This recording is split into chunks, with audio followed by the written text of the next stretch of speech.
Let's ease it kind of out back to a world. Let's not. I already took me long enough to fly here. Don't, ease it me anymore. What if it was 1 million gifted subs? I would piss, shit, boom, and cry all at the same time. Allegedly.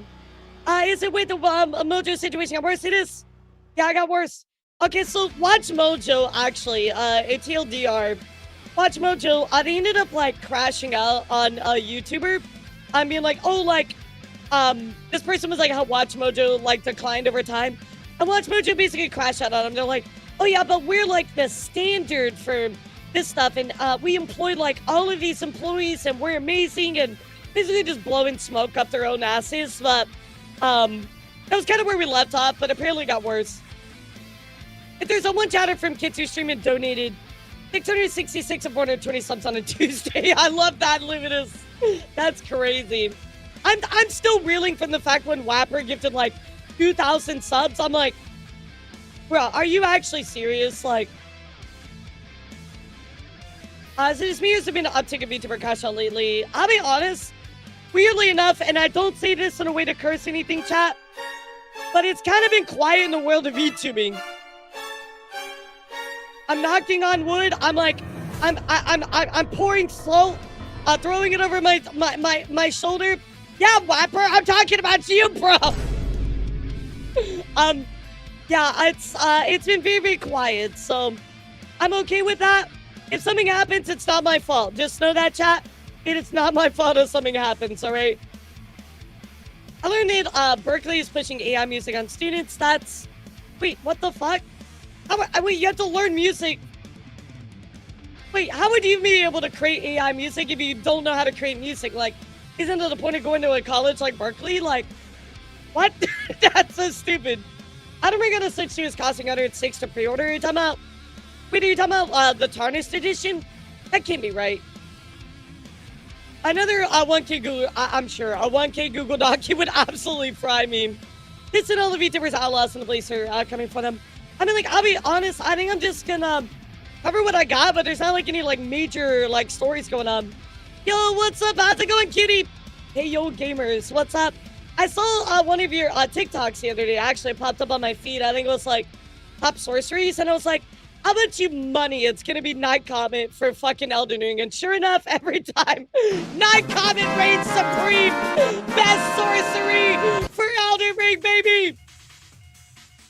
So you haven't heard about people raging over the Cha-Cha and Kirsch collab? I did see that, Decoy. I don't have that lined up to talk about on Sunday, but I'm gonna be honest. God, it's so goated. It's so good.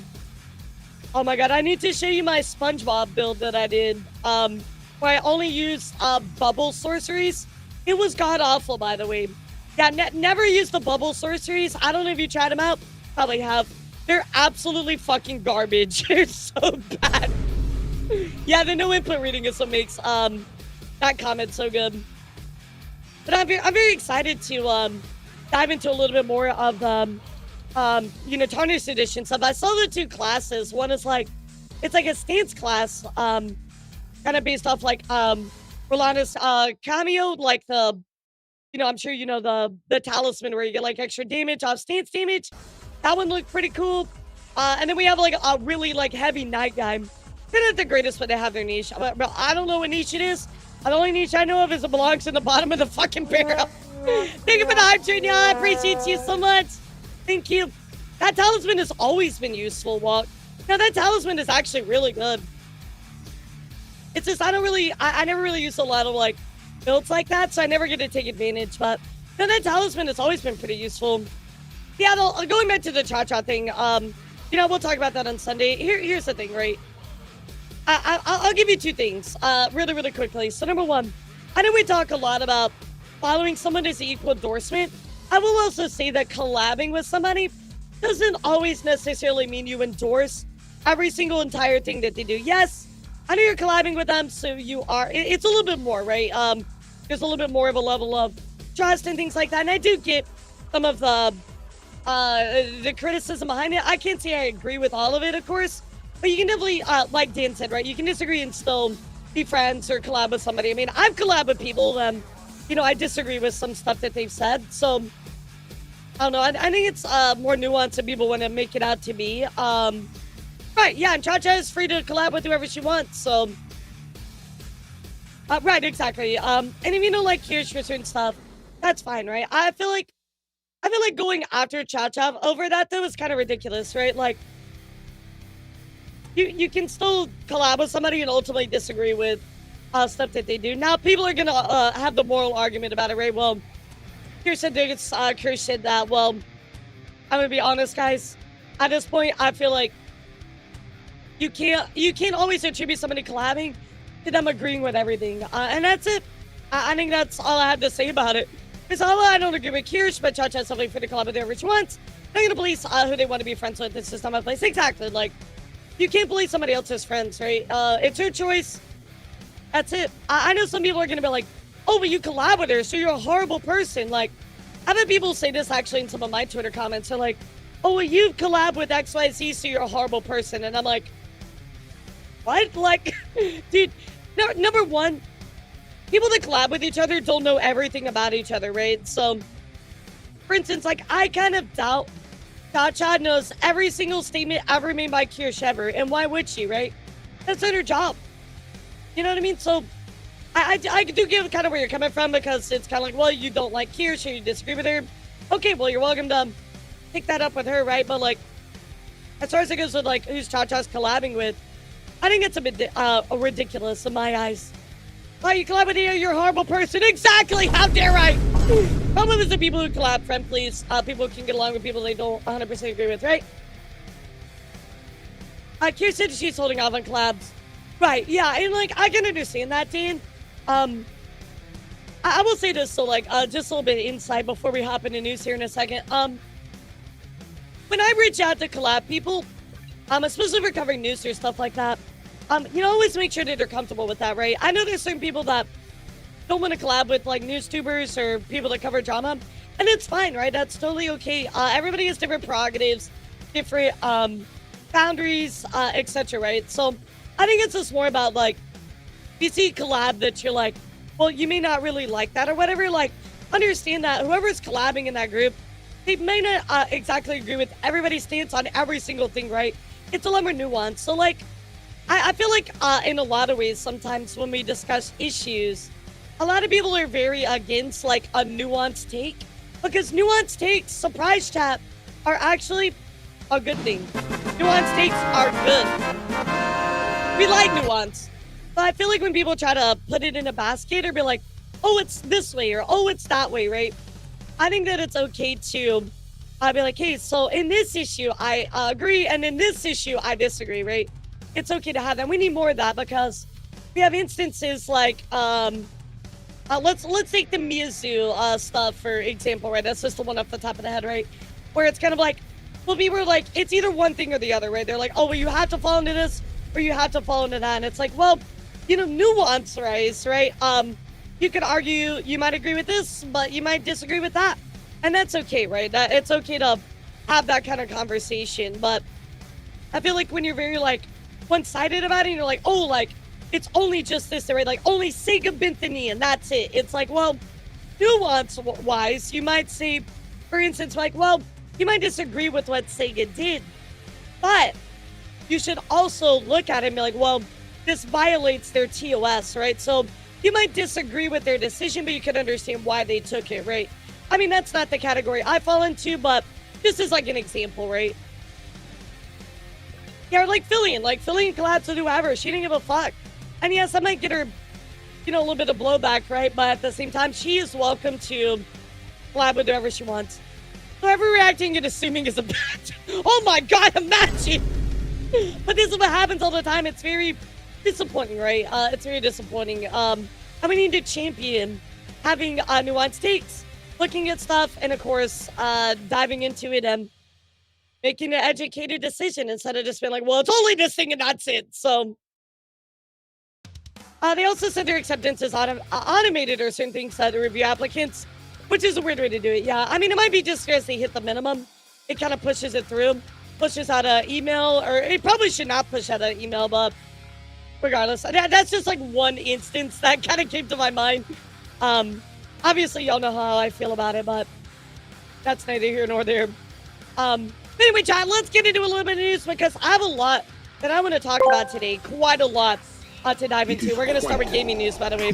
Quite. It is. It is quiet. Something epically bad. Oh, God, please. I've had a nice break, guys. I've had a nice break. I got some. Pat, when is the last time that we actually got to sit down and play a game that you guys requested? Like KOTOR, right? That was something that you guys wanted, and I was like, you know what? I have time. Let's do it. Like, that's amazing, guys. I never have time for stuff like that. But let's appreciate, how quiet things are right now. One thing, it is a non-binary way of thinking, which is too much for Twitter use just to comprehend, just like non-binaries and gender identity. Boom, got him. Got him. Yeah, don't say that too loud, Evan. I'm sorry, I'm just gonna throw this out here. It's really funny. The other day I was talking to Aya, and you guys know Aya is a forensic scientist, right? We were talking a lot about the difference between like sex and between sex and gender and like how all of that works, and how there's a lot of like scientific proof to support it. And it's really funny where people are like, they argue about like one thing and they're like, oh, it's only this, right? But it's like, but science says otherwise. It's like, but then you are mad that science proves the point you disagree with. So like, yeah, it's just kind of wild. Could be mad at someone always, yeah, always. She's a forensic scientist. Yeah, one is very important for medicine, exactly, right? But there's a big difference between the two. And there certainly is a lot of scientific evidence, research to support how those two things are very important separately, right? But it's very interesting to like talk about it, and then it's like, why do you just ignore all the like scientific evidence and stuff? It's almost like you're a flat earther, you know what I mean? It's like, oh well, yes, there's scientific evidence that the Earth is round, but it's definitely not. It's definitely not, guys. It's definitely flat. I'm like, how much are you just gonna look at something and be like, yeah, no, that's not true. The sucks that we're in an atmosphere playing for political teams more than supportive facts. It just really fosters an us versus the mentality that doesn't really look at more nuances. Exactly, and I really hate that Sigma because I've seen a lot of people talking about this Mizu stuff in particular that are like, oh, Sega bent the knee. They bent the knee. They're just giving into the mob mentality. And it's like, well, if you look into the situation more, you'll see why that happened. Like, she blatantly broke TOS. Like, how can you argue against that? I don't know. Like, you could disagree with Sega, but you could also understand, like, yes, she broke their TOS. Blending flat earthers, fear itself. Identify however you want, but remember to keep the physical reality in mind. Everybody can use science as a reason you told science person wrong, yeah. When it comes to collab, who wouldn't you collab with? There's certain people that I don't interact with at all, but you probably know who that is. Flat Earther goes to space and sees the Earthers around. They're like, anyway, we're getting a little political here. Let's talk about a little bit of gaming news, chat. You know what to type. Let's do it. I got a lot to discuss today. Gonna be a crazy one for sure, guys.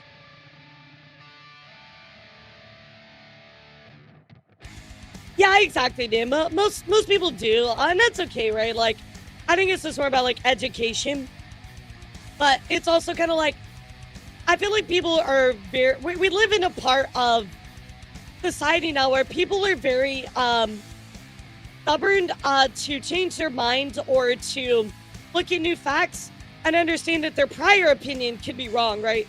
We're no longer in a stage of a growth mindset, and that's really depressing, you know? Like, we should always be looking to grow and better ourselves. And if something is wrong, or we look at something and it's outdated now, it's okay to change your mindset about it, right? But I think we live in a society where it's very much just like, we live in a society where people very much are just like, this is not fact anymore, right? Or I don't care what this says.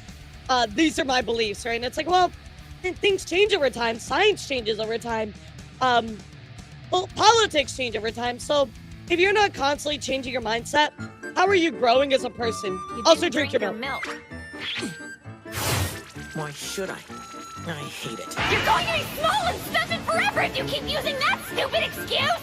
Shut up! I don't have to drink it if I don't wanna! Exactly. Like new information is found all the time, guys. This is how we grow. This is how we change as people. This is how we, mentally grow as well. So it's kind of sad to see people always like, very much against a growth mindset, having nuance. It's always like, oh well, I'm not gonna give in because then I'll be seen as bending the knee, right? And that's a horrible way to think, right? I would rather bend the knee than choose actively not to grow as a person.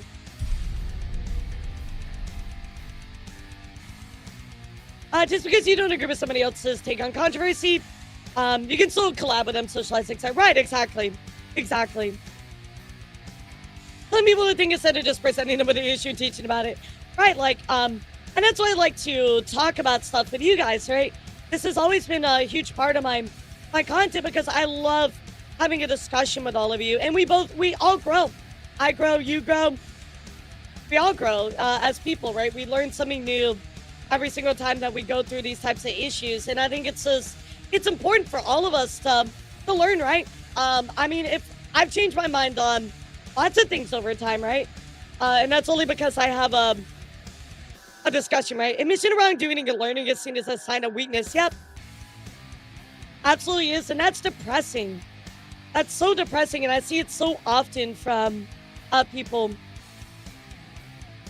especially when it comes to controversy, whatever, right? Like, it's sad. It's okay to admit you're wrong and it's okay to grow, right? But if you're always seeing like, oh, well, you learned something, you bent the knee, like, there's nothing wrong with that, right? Learning and becoming a better person is part of life.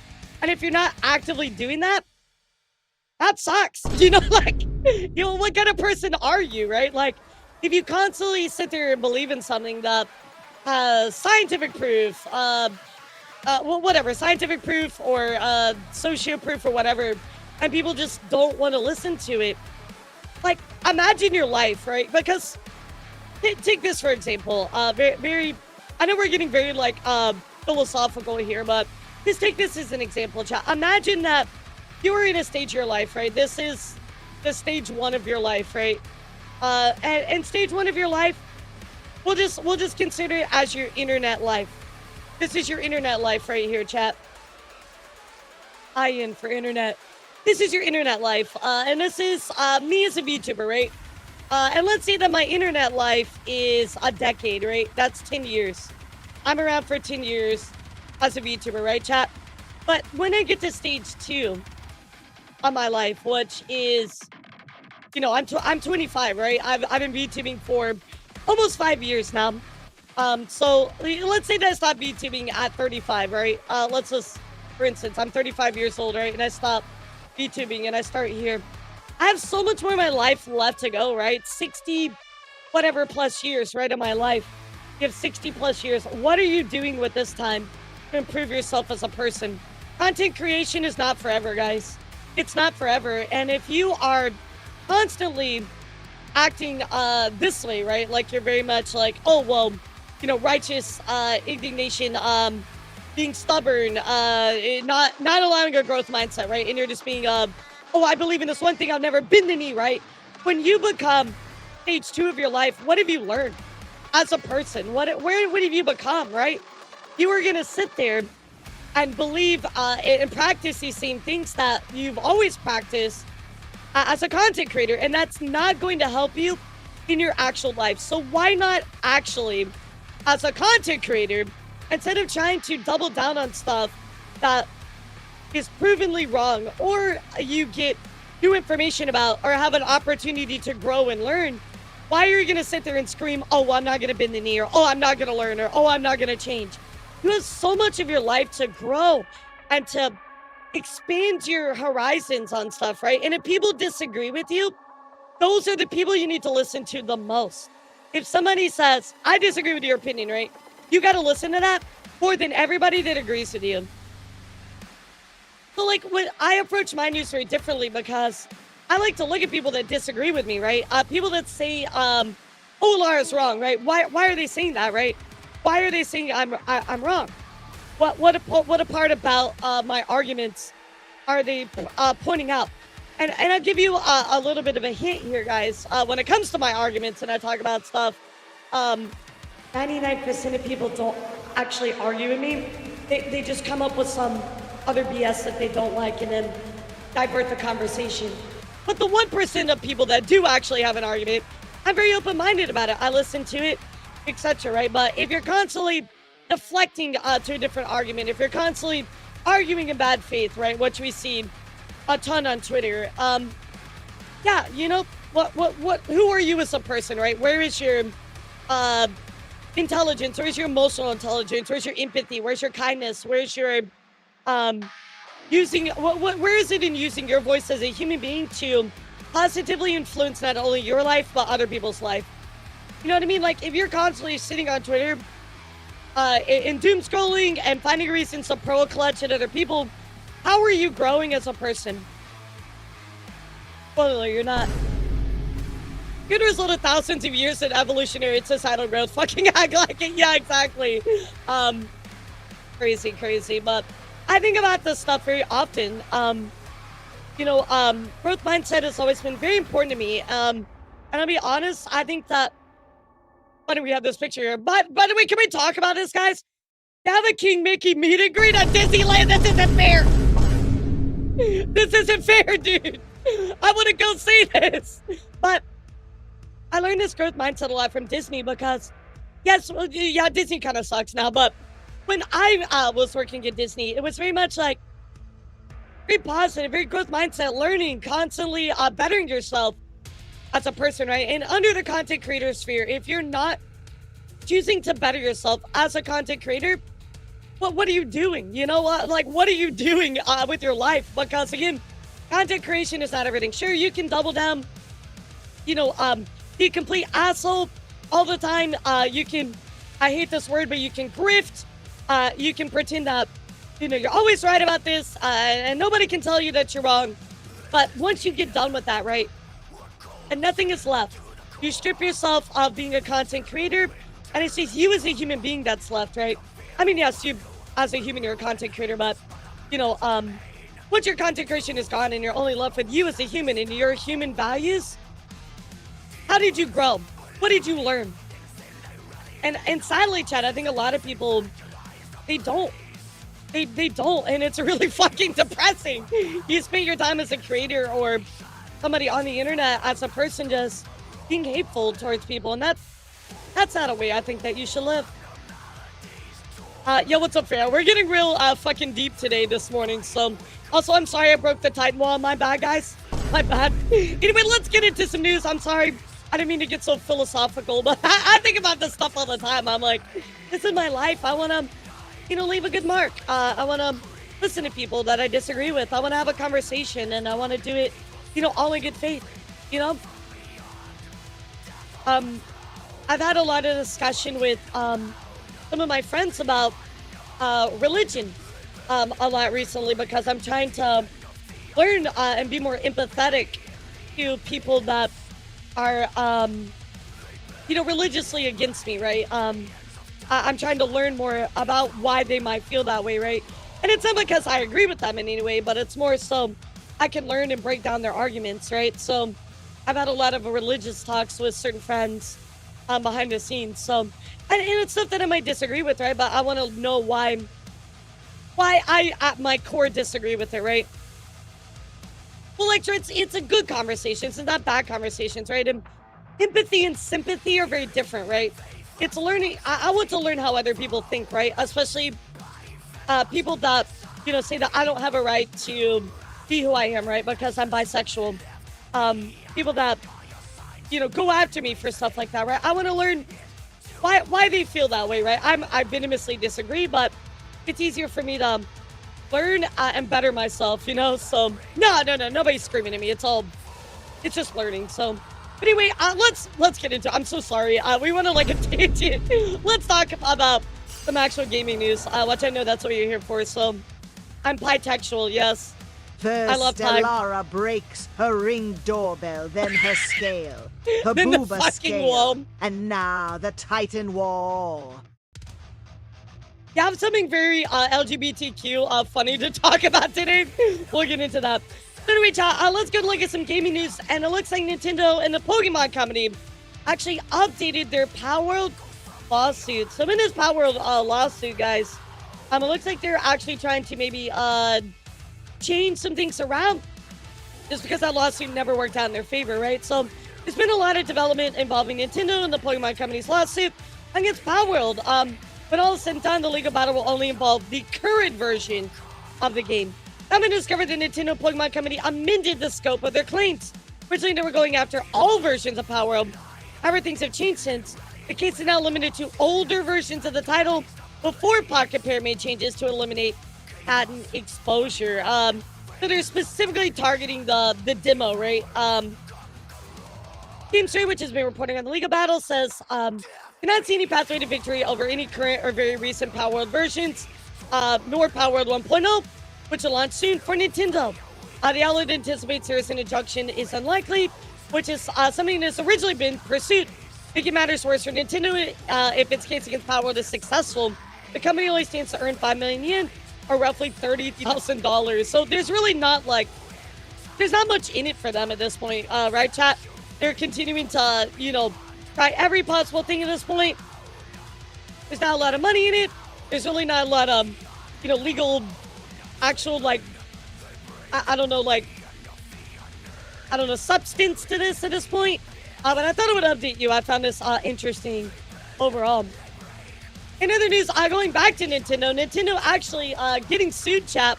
That's right, Nintendo has been fined, sorry, not sued, fined, $40 million after French regulators found it failed to properly inform customers about Joy-Con stick drift issues. Boom, got them.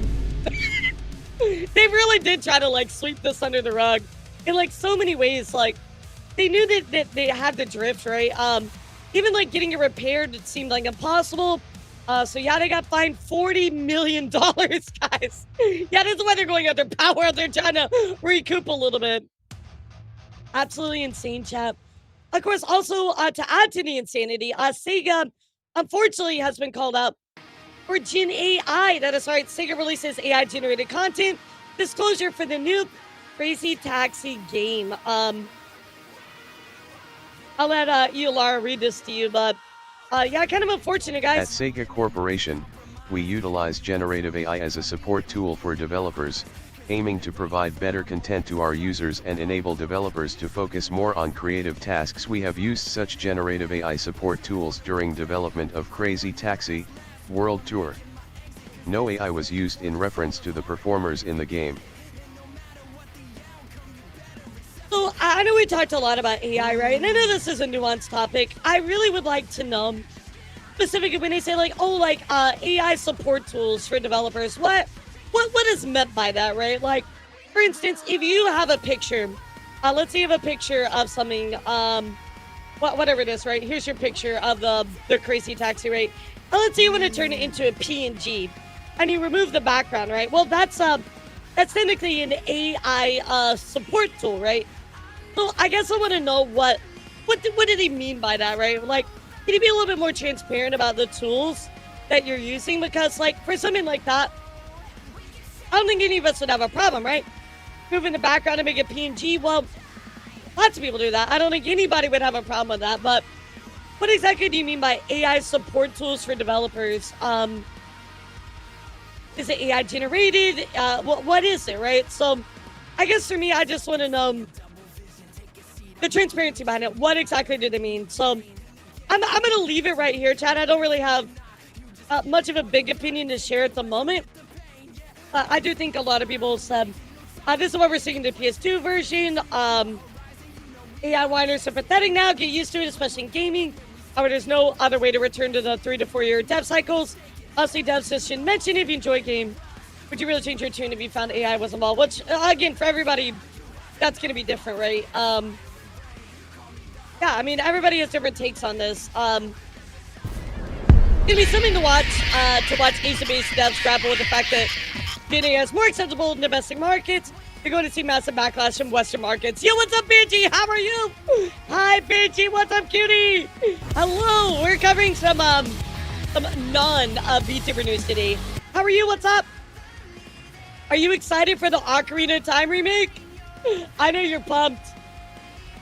Yeah, I know you're a big Zelda guy, so I'm so excited for you, dude. That's incredible. As soon as it got announced, I was losing my shit. Although I got actually more lit, I think, during the Kingdom Hearts 4 announcement, which actually got featured in like a big like collab video somebody put together of all these reactions. It was like a compilation. It was super cool. It's a tool where you just type the remove that and it's that. How it works with AI, so I can understand, but it's more Gen AI. Yeah, I think like for me it's just Gen AI, so nope. But I do want to know exactly what they mean by this. I got mixed feelings on seeing the gameplay yet. I was playing Zelda like I'm playing a Zelda like Dark Souls game I thought you'd like. Oh really? What was it called?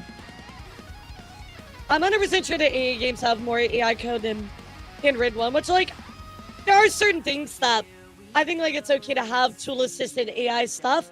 Hear me out. Listen, hear me out. AI is a good tool in certain stuff, right, chat? Think about how AI has optimized things like harvesting crops, or helped with Mina the Hollower. Okay, I have to check that out. Or things like like I said, harvesting crops or medicine, right? There's different things where AI is useful. So I guess it's very nuanced, right? I want to know exactly what they mean by that. The Hollower. Okay, so is it like a mod or is it just like a game itself? Ah, okay. Interesting. I have to check it out. There's one game I'm really looking forward to right now. Let me see if I can find it for y'all. Yeah, I've been keeping an eye on this game. It looks so good. AI actually is a change to revolutionize medical tech, right, and weather forecasting. I mean, there's so many things that AI is useful for. I just think that we have to look at everything in a nuanced take, right? Like, okay, yeah, let me show you this game. I've really been looking forward to. It's called Prison of Husk. Yeah, Prison of Husk. It's kind of like PS1 era graphics, but it's a Souls-like. It looks really, really cool. Yeah, I'm keeping an eye on that one, guys. So we'll definitely play it when it comes out. But thank you so much again for the raid, Banshee. Please sit back and relax. I'm more than happy to take care of your community. If you need to run, get some water, all that good stuff, I totally understand. Welcome to Subathon Day 509. So that's what's going on with Crazy Taxi, guys. And other news as well, though, I do want to dive into what's going on with Kingdom Hearts. If you don't know, Kingdom Hearts did get an announcement for Kingdom Hearts 4, a little bit of it during the Nintendo Direct. However, guys, unfortunately, we did also get a Kingdom Hearts collection that was announced with Remind, 1.5, 2.5, 2.8, Kingdom Hearts 3, all that stuff. But you might notice, chat, unfortunately, the front graphic for this has been allegedly upscaled with AI. And it looks pretty bad, guys. I'm not gonna lie. Why does Donald have 4 fingers here, 5 fingers here? This chain, like, is very weird. The clock tower is weird. This chain is weird. Yeah, the shoes, like, missing details. I mean, look at Goofy's, like, leg. Like, it's just, it's all very, very odd. It's very unfortunate because this is a super duper, very, very, very big announcement. Kingdom Hearts is such a beloved franchise, so to have something AI is wild. Yeah, the 4 and 5 fingers is pretty much the most egregious thing, right? However, we do have some people that are going on here to be like, well, they don't believe that Nomura used AI to create the artwork. Instead, it was upscaled. So let's go take a look. So regarding the claims that Nomura used AI to create this artwork, that is not what happened. It seems far more likely that the original artwork was drawn entirely by Nomura, but the version used for box art or promotional material was later upscaled using AI. You can see evidence of this in several places. For example, Donald's left hand is not even visible in the original low-resolution artwork, In the upscaled version, however, AI appears to have filled in the missing details and gave him 5 fingers, despite Donald Duck as usually have 4 fingers. I think it seems to be the case, kind of looking at their argument here. I would probably support this. The same issue can be seen with the clock tower's hands. In the original artwork they appear normal, but in the AI upscaled version they become oddly curved and distorted, it looks suggesting bad. that the AI was attempting to reconstruct details that were unclear in the source image. In short, the original artwork appears to be fully hand-drawn by Nomura. The problems people are pointing to are the result of the AI upscaling that introduced these errors. His Look, again, you have Donald right here. art.dlss5ed. You know, here's a new one. I kind of moved him to the side, recreated a hint.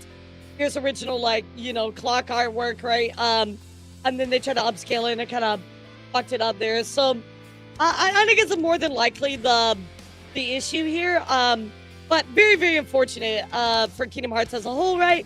Because it's such a beloved series, and they went on to fucking ruin it, like with this fucking AI stuff. So, not only like even if you are an AI supporter, right? You can't argue and sit here and say that this doesn't look good.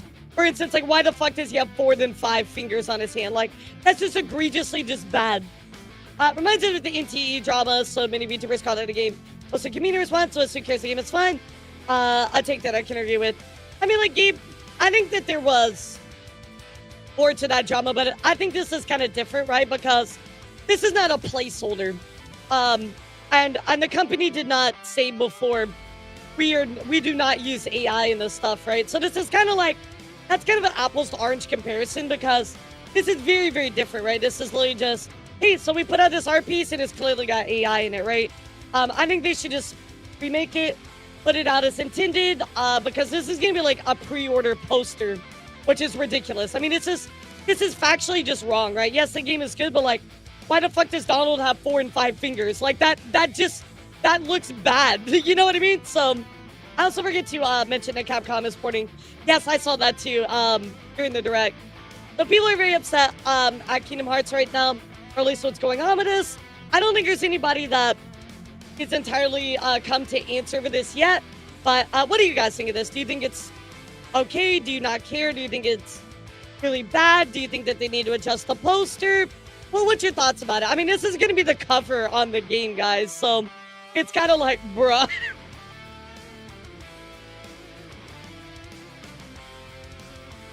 Yeah, like, again, like, you know, being devil's advocate, right? And you're like, oh, AI is fine. Well, like, this is just, like, ugly. The team should have been paying more attention, absolutely. It's just when you see Ruin My Day. I mean, I can see that, right? So, well, there it is, chat. You're also doing the same pose. That's weird, too. There's a lot in this piece that I'm just like, what the fuck? So anyway, chat, yeah, getting called out big time. You know what I found interesting the other day, guys? This blew up to the point where BBC was actually covering this. That is right, guys. Destiny 2 is done. Destiny 2 actually had its final update. You probably know this game has been going on for a very, very long time.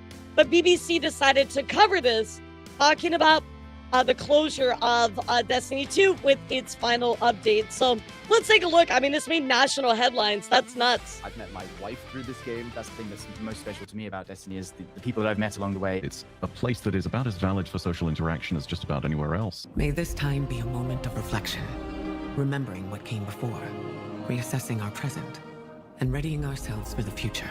Yeah, I mean, King Roy, for like instance, like I know sometimes that I take a picture of myself, like I'm doing like a selfie or I'm taking a picture somewhere. I know that like my iPhone will like upscale it sometimes, and I'm like, but I don't want it upscaled. You know what I mean? So I think AI is just very much integrated in a lot of our stuff now without us even knowing. Nestled about the last city. Like I took a picture last Dado. night and I was like, is Dado Does Destiny. Well, what? I've been covering Destiny for pretty much its entire life, going back to almost a year before the game, longer than a year before the game even came out in the first place. I suppose you best know me is as, that why like Life. it died for Marathon? That's I really cover things to do unfortunate. with Destiny. I have been doing so for about 12 years. I go by Llama V2 online. I cover Destiny 2 content. I've been doing so for the past 3 years. It's. I mean, imagine like you're a content creator, right? And your game is just like, that's it. Like there's no more, right? I guess you would move on maybe to mods or something like that. But like, how long is Destiny 2 gonna actually last? You know what I mean? A hell of a journey, really. What does Destiny It mean to sucks. you? You know, a lot of people would have heard of the Really, really name sad. of the game, maybe played it a little bit, but for someone such as yourself, what does it mean?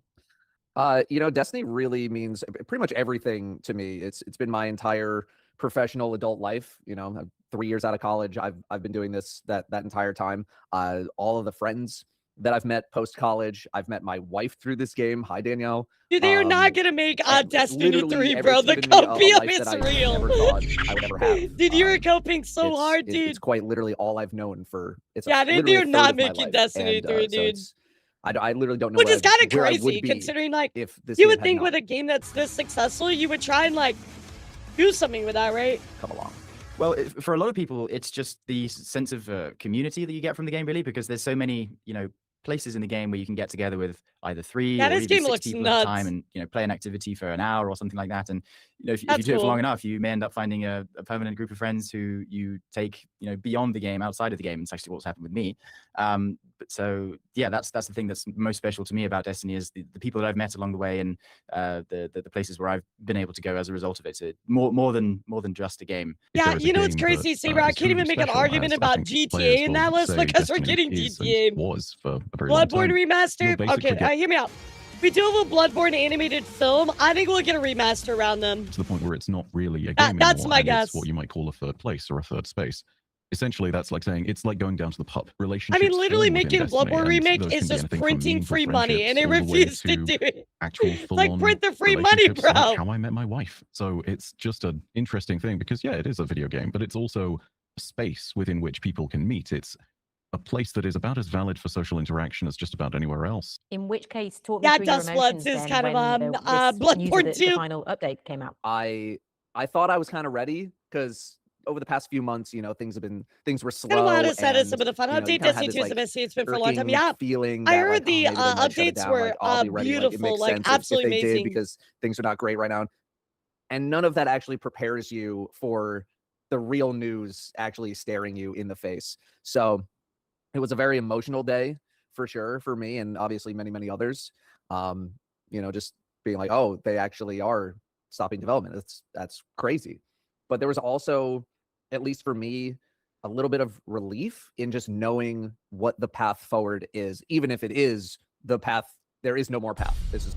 I think it's an important part, right, of any like game, right? Like, yo, what's up, Eastland? How are you? I think it's really important when you have something like this, right, where it's like, hey, the game's done, right? That's it. Like having that closure, I think is really important because if you're sitting there and holding on to like hope for something that's never going to be there, like that sucks. That hurts a lot, right? So I'm very glad at least they're like, hey, game's done. That's Here's it. the end of the road, and being able to make more informed decisions about my future and about and his own content and stuff like on that. my channels going Again, forward. like what's short next term for or the him? medium You term, know what I whatever. mean, chat? I just think it's so massive. Like it's the series itself has been going on for 10 years since 2014, and because it's garnered such a huge following over time, it's like it's affected. Even if somebody stopped playing the game 5 years ago, they might have been really into it when they were still playing it. So whenever they hear this news, they'll be like, oh, I remember that Destiny game. I remember how much fun I had on it.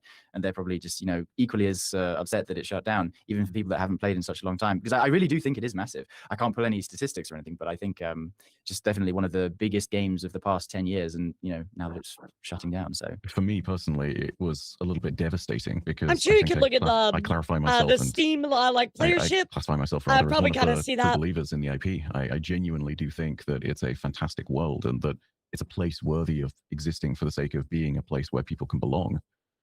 Losing a space like that hurts. What do you definitely think right up there will with be for the WoW. future of your channel? Because everyone Marathon knows Shell you for died to Destiny. make the prophecy the come future of true. my channel is, you think I'm so? gonna cover this update I don't know. I would think any you're other coping update a little bit until later, I but feel like I've done everything that I wanted to do, and then I'm probably gonna say some goodbyes on that channel, and it'll go idle for a while. I do still plan on posting a video every now and then of maybe just me and the buds hopping on the game every once in a while and just having some fun.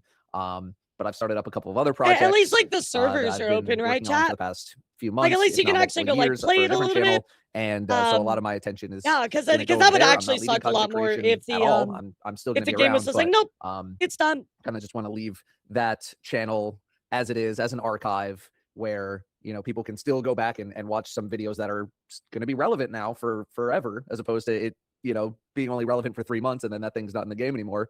Could have how much Marathon suffered from art creators being a thing in the whole art plan on theft. doing, at least as of right Yeah, now. Things wild. might change, but as of right now, I think That whole thing it's sucked. it's just going to sit as a monument to my life's work. The rough plan at the moment, yes, is to continue covering the game, to continue streaming it, to continue making as many videos as I can with this time that we have with the final update, because I think it will probably last a good month at least for like the majority of people who are returning. After that, we'll still cover it like an extent, maybe an extended 2 or 3 months or 100K? something. Oh my But God. Mostly still working through where to go after that, because it's that 100K. Wow, is that like right now or today, or at least since the update? That's nuts. 100,000 people are playing that game actively. There isn't really other games that That's are sort of incredible. Like Destiny. There's not really a Hey, direct baby, how replacement, you feeling? which is, you know, part of the reason why people are upset about the announcement is because, well, obviously, number one, they didn't announce a sequel, but number two is because, you know, where do we go next? There are similar games, but there's none really that capture the same feeling that Destiny does. The reality is that for most content creators of sufficient size, myself included, I've got over 1 million subscribers on YouTube. The answer is now that for a little bit, Wow, we're going that's to wonder, and incredible. we're going to figure out what our audience really wants from us. And ultimately, that means we're going to have to settle in other places.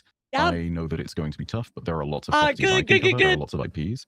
Jesus, And I worry about the rest 127K, of my 24 cohort, though, hours. because there are Oh my people who do God. not have the same kind of I mean, follow it's account cool. that I do, and who are not well-established content creators. I who've like been his doing this voice. for He has over like a very decade, like good like who narration essentially voice. were able to make a living and get by doing all of this. And now they're in a lot more trouble because this is no longer a possibility that they have on the table. And I think it should be pretty self-explanatory that the job market now is not exactly a forgiving place, even if you are looking for a job every day, even if that is your weekly struggle, is just trying to get off benefits or government assistance. It's tough. So yeah, I'll be fine, but I worry about my about my cohort. I worry about my Gotcha. peers. He makes Again, like, I had more I always videos. had the Yeah, feeling that he's things got would- the voice for it. would come to an end at some point, or like Imagine my I voice would in a lore exit video. at some point before the end. My voice in a lore video would be but so bad. There's like a little bit of solace knowing that like I didn't have to make the call to be like, oh, you know what, it's time for me to step away. and pursue some other Nah, I do projects. not have the voice for Thinking that. about like the what ifs, like should I have stuck around? Should I have kept doing this? Do this?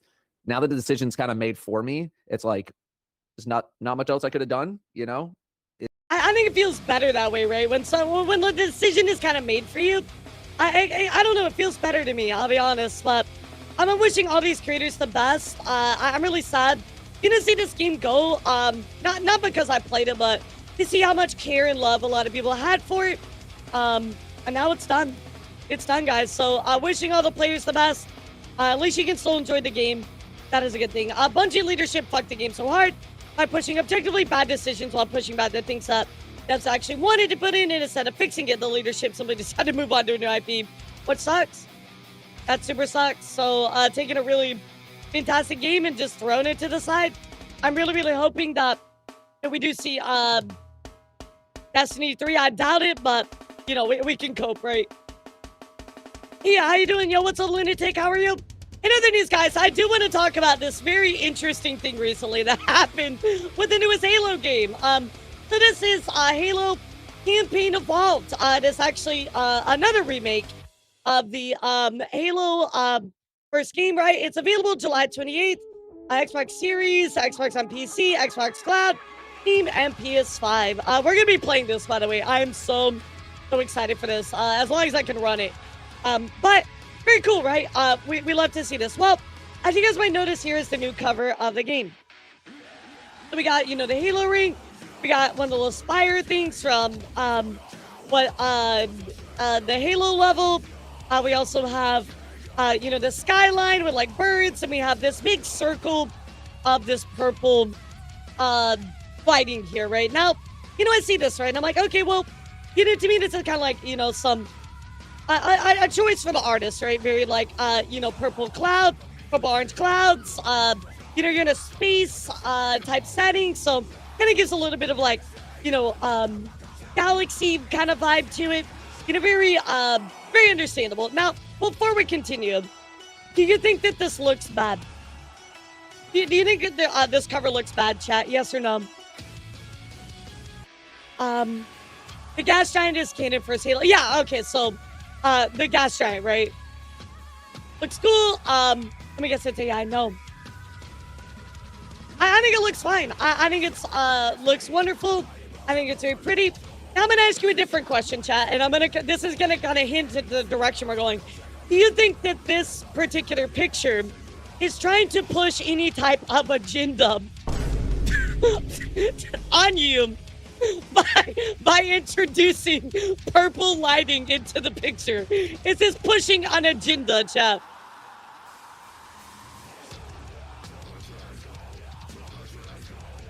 Well, I'm very glad you feel that way because Twitter users were very upset with this Halo poster. People like Smash JT. This is unnecessary and intentionally signaling trans. They know what they're doing. Once you notice bisexual lighting being used, you cannot unsee it. This is intentional. I will not be gaslit. Cancel the color purple. Cancel pink. Halo's making me gay. Like the frogs. What?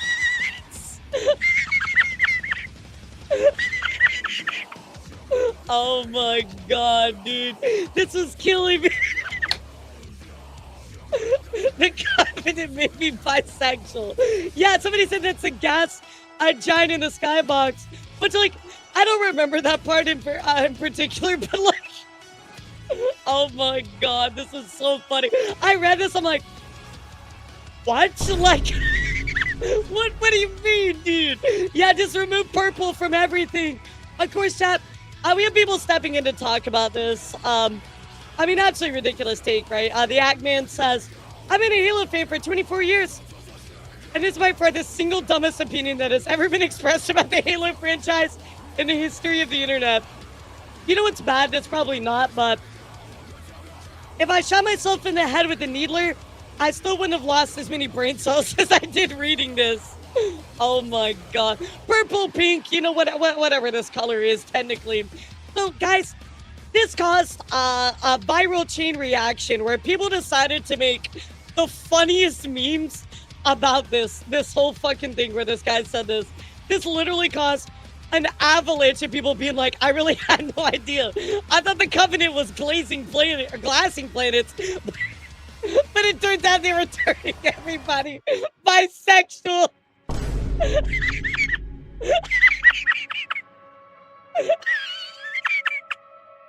Oh no, chat. The Covenant got us. Oh no. Dude, this kills me, dude. These memes are so funny. McDizzle says, check out this 2001 promotion art for Halo. He's pointing at the lighting that makes the kids gay. Oh my god, dude. Subliminal messaging. Oh my god. This is killing me, dude. Like, who looks at the colors of a poster and is like, oh my god, yes, it's intentional, I won't be gaslit. Like, this has to be a grift, right? This has to be a grift. Like, please tell me this is not real. Of course, also we have, this is my favorite one. Stop running, I'm trying to turn you bisexual as they shoot you with the needler. Maybe this is what happened to me, chat. You know, playing Halo, this is what turned me bisexual. Oh my god. Lauren, no wonder you turned bi. Played too much Halo with my brother as a youngster, right? He's a notorious grifter, but he's not even good at it. Yeah, I was gonna say, I don't know this guy, like, in the least bit, but this definitely is the dumbest fucking take I've ever seen in my life. Of course, one more to throw at you guys. Says, Halo Reach LGBTQ edition. I love how they changed the whole sky to the same fucking color that he's mad about. It's just like, oh my god, dude. This actually was probably one of the funniest things I think I've seen in a long time, because everybody was like, bro, you're so stupid. I can't believe that. The Covenant turned me bisexual. I have been in the Halo community since the first game, and I have heard every dumb take you can imagine, but that is really the most stupid but also most hilarious take I have ever heard. So Don't let JT so find out that Batman has a rainbow suit and that Superman can shoot rainbows out of his hands. You know Noble Team is the color of the rainbow. Are they actually? Master Chief is my favorite bicon, exactly. So, what do you think of this, chat? What do you think of this take and all the memes, of course? I think this one and this one are by far my favorite meme. I mean, like, they just They've been killing me, dude. What's there to think? Yeah, I at this point, where can I get my hands on bisexual power? No, I'm not sharing my bisexual powers with you. Go mod Shadow into your Sonic game. Or yeah, I'm sorry, your DBZ game. Shadow was lesbians. I can't believe you're trying to trick chat into make out. I'm not the one to make out with chat. Yeah, you just have to laugh at how utterly absurd this is. But I thought it was really funny just to see everybody kind of come out and dunk on it. Like if you can see here, the circle purpled area is the planet Threshold, the largest planet this system Alpha Halo resides in. New cover art for Halo Campaign Evolved is a direct remake of the original for Halo CE, also featuring Threshold. So like there's literally like actual lore to this, where it's like, look, it's right there, right? There's a pattern people who notice in modern games of purple colorizing all over being woke slap. Because of Dragon Age, Battle Garden, Forspoken, and others, but of course I think it's an overreaction to Halo Space, which is purple. People just jump into conclusions because they're paranoid. Yeah, I don't even know about that leader, but like, I'm just gonna say, if you look at this picture, right, why would that be your first conclusion? Like, I'm gonna be honest, I think if that's your conclusion, you kind of got a problem, bro. Like, now come back here while I shoot you with the needler. Wow. I just love how much everybody just turned up to make fun of this. Cause your brain rotted beyond repair, rent is due. Yep.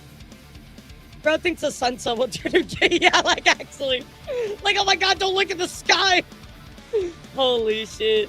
So that's what recently happened here with Halo, guys. I thought this was a really funny story. Of course, in other news, let's talk about Pomni and Jax from Amazing Digital Circus are joining Fortnite today, chat. Pomni now has sexy legs. Take a look. Welcome to a very special circus announcement. It is with great pleasure that I can finally announce... Is this gonna be the Fortnite thing? What? Who told you that? I don't know. I just feel like it makes sense. Right? I like how they actually give lore implication to like Plus it would Pomni and explain why Fortnite. Jonesy has been here the past 2 weeks. Oh, I was wondering who that was. Aren't I a little short for Fortnite? Any more questions? Have they brought back the shockwave hammers yet? Why do you care? Oh no, You're not it's going. actually real Shaggy. Oh. That's okay. You can still hang out with me. Oh yeah, they need a pickaxe too.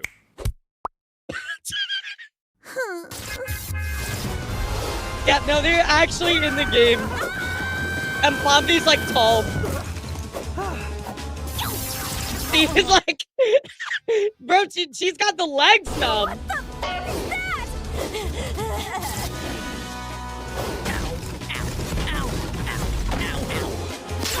I think we need to. I love that they abandon gave a idea of getting the canonical victory reason royale. actually in the lore.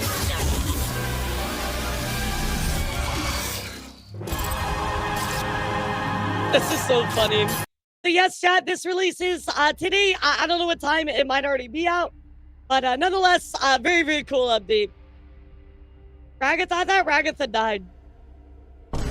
Yeah, I was gonna say, didn't she die? I mean, I haven't seen everything, so I don't know, really. You haven't seen the entirety of this series, so... I have a friend I'm getting a cameo from Jack's voice actor for her birthday soon. Oh, that's cool. I love that. That's amazing. Just really quickly, too, talking about Amazing Digital Circus. Amazing Digital Circus, The Last Act. It's actually the #1 film at the domestic box office after it opened. It earned $7.8 million, chat, in its opening day. That's insane. It also went on, of course, the opening with $19.5 million domestically. Film managed to get a spot in the top 5 at the domestic box office. This is back on June 7th, so it's even risen to higher amounts as well. Of course, also, guys, Paramount is actually launching a game studio. The announcement was made during Summer Game Fest. Interested to see what happens with this. You know, it'd be cool because, like, aren't Warner Brothers and Paramount like the same thing now? Imagine, Chad, if they took all kinds of characters from like different, like, you know, movies and stuff, and like put them in a fighting game. Like, it'd be like multiversal. You know what I mean? Like, you could call it like multiverses or something. That would be so cool, right? But I mean, imagine they would totally never do that and like make the game and like then like completely change it after a year off and then ruin it. They would never do that, right? That's not real. Yeah, that could be a possibility or a timeline, right? But anyway, Paramount Game Studios is here, guys. Of course, also just one last thing I want to talk about before we get into our content creator news. We have a teaser now for the brand new Scooby-Doo. I think it's a Netflix series. It's called Scooby-Doo Origins. Now, guys, just take a look at this. Just look at this.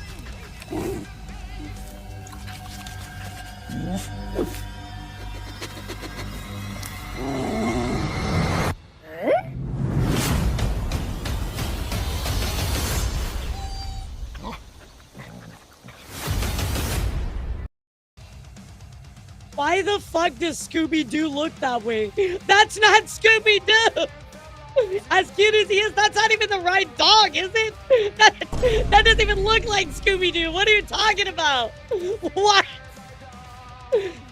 I like the Shaggy. Yeah, I like the Shaggy. Is it actually? Because this does not look like Scooby-Doo, bro. I think it was like a picture of a side-by-side.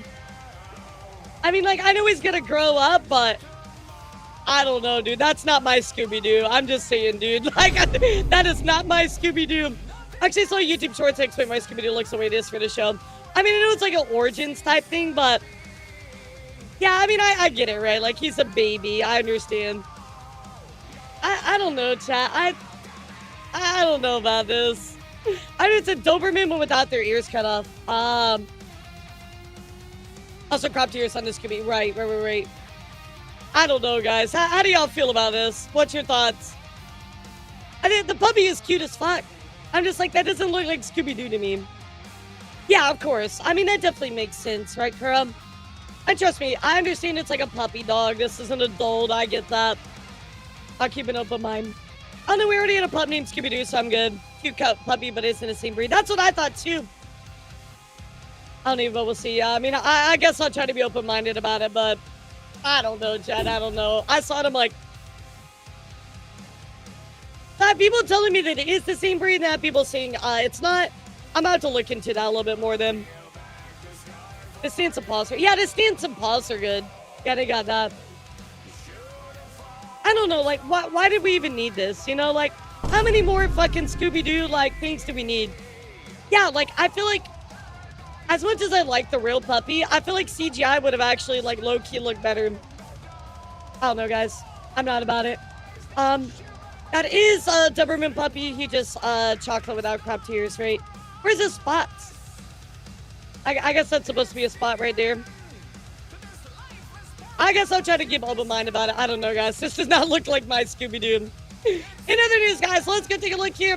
I want to talk just very briefly about something that already passed. It's kind of like older drama, but if you don't know, guys, this is Metro. This is Metro Deadlock. Obviously, they are a very, very, very, very big Deadlock creator. As you can see, their views are, well, they've lost subscribers here, a little bit of percentage, but they've also lost about 46% of their views in the past week. Well, what happened, guys? Metro Deadlock, of course, I'll show you his Twitch as well. He's not like giant, but I mean, he's like decent size, right? 112K. So this is him, right? Well, Metro actually had a document released about him, chat. And this, of course, comes from an anonymous account talking about Metro. And of course, saying Metro has been flirting with minors. And of course, people that were barely 18 years old since 2018. What confronted about it, he refused to see what is wrong and downplays lies about the event. Of course, I'll let you read this Google Doc if you would like the full thing. Let me know. We're not going to read it. But of course, Metro did respond to this, going on to say, like, you know, I've never done this stuff. I've never flirted with minors in my life. I'm considering legal action against some people spreading these false allegations. Kind of looking at it, though, there were some certain screenshots that stood out to me, and I feel like they already got pulled in the comments, so I'll show you a few, right? Unless you can act like all grown up and stuff, I can already act like a kid so we can fake our age closer together. What? What? There was one more that I wanted to show. I've never seen a nude on the internet. You saved. Great news. Keep it up. Now you're making me want to change my mind. That's not how you talk to women. I mean, like, he's very smart. Yeah, we're basically full 10 years apart. Well, I'll put that one up on the shelf, right? So I encourage you to kind of go take a look. Oh, here we go. LOL, I'm 19. Saved. You're still probably too young for me, unfortunately. Most likely, yes. Unless you act all like grown up and stuff. I can already act like a kid doing fake our age close together. So I did do a dive into this one already, chat. It's not a good look, that's for sure. So I'm not gonna dive into it here, but if you'd like to look at it on your own, please let me know. I'll give you the links for all this. But yeah, I'll be honest, it's not a very good look for this person. Seems like the general consensus about this is most people are like, yeah, no.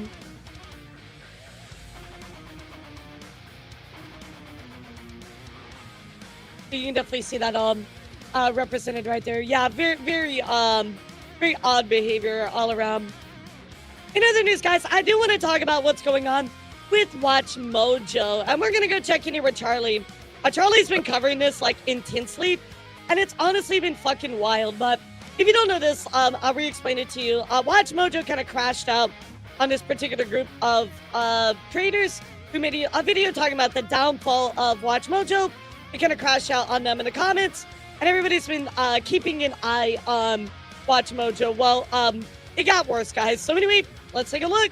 I can't believe this name is about to leave my lips again for the second time in 2026. Yep, same here. Watch Mojo. The only time anyone's talked about Watch Mojo in the last decade Why are we talking about is Watch when they're Mojo, making fun of dude? them or using the name as an insult. The first time this name reared its ugly head in this holy year of 2026 was when the official Watch Mojo account went to the comments section of a video that was being like an essay breaking down their history and why they suck, and they decided to do battle on that in the Thunderdome down there in the comment section and just looked like absolute fools. Some furious Watch Mojo enthusiasts. No, I would love that statue. I'm always like, low-key, I'm always so jealous of the statue. I'm like, I love that. But to be honest, like when Dark Souls 3 came out, like, I mean, I knew Dark Souls, so I wasn't like into it, right? Like, I was a minor then, so you know what I mean? Like, I don't think I would ever have collected anything like that, but I love it. And just started posting cringe, replying to it about how, like, they're the most important invention since the telephone. They redefined the YouTube format. Yeah, and the they did. It was actually really talking about funny. you was the day you truly become irrelevant or whatever. It was just a bunch of baloney. It was just straight up horseradish. So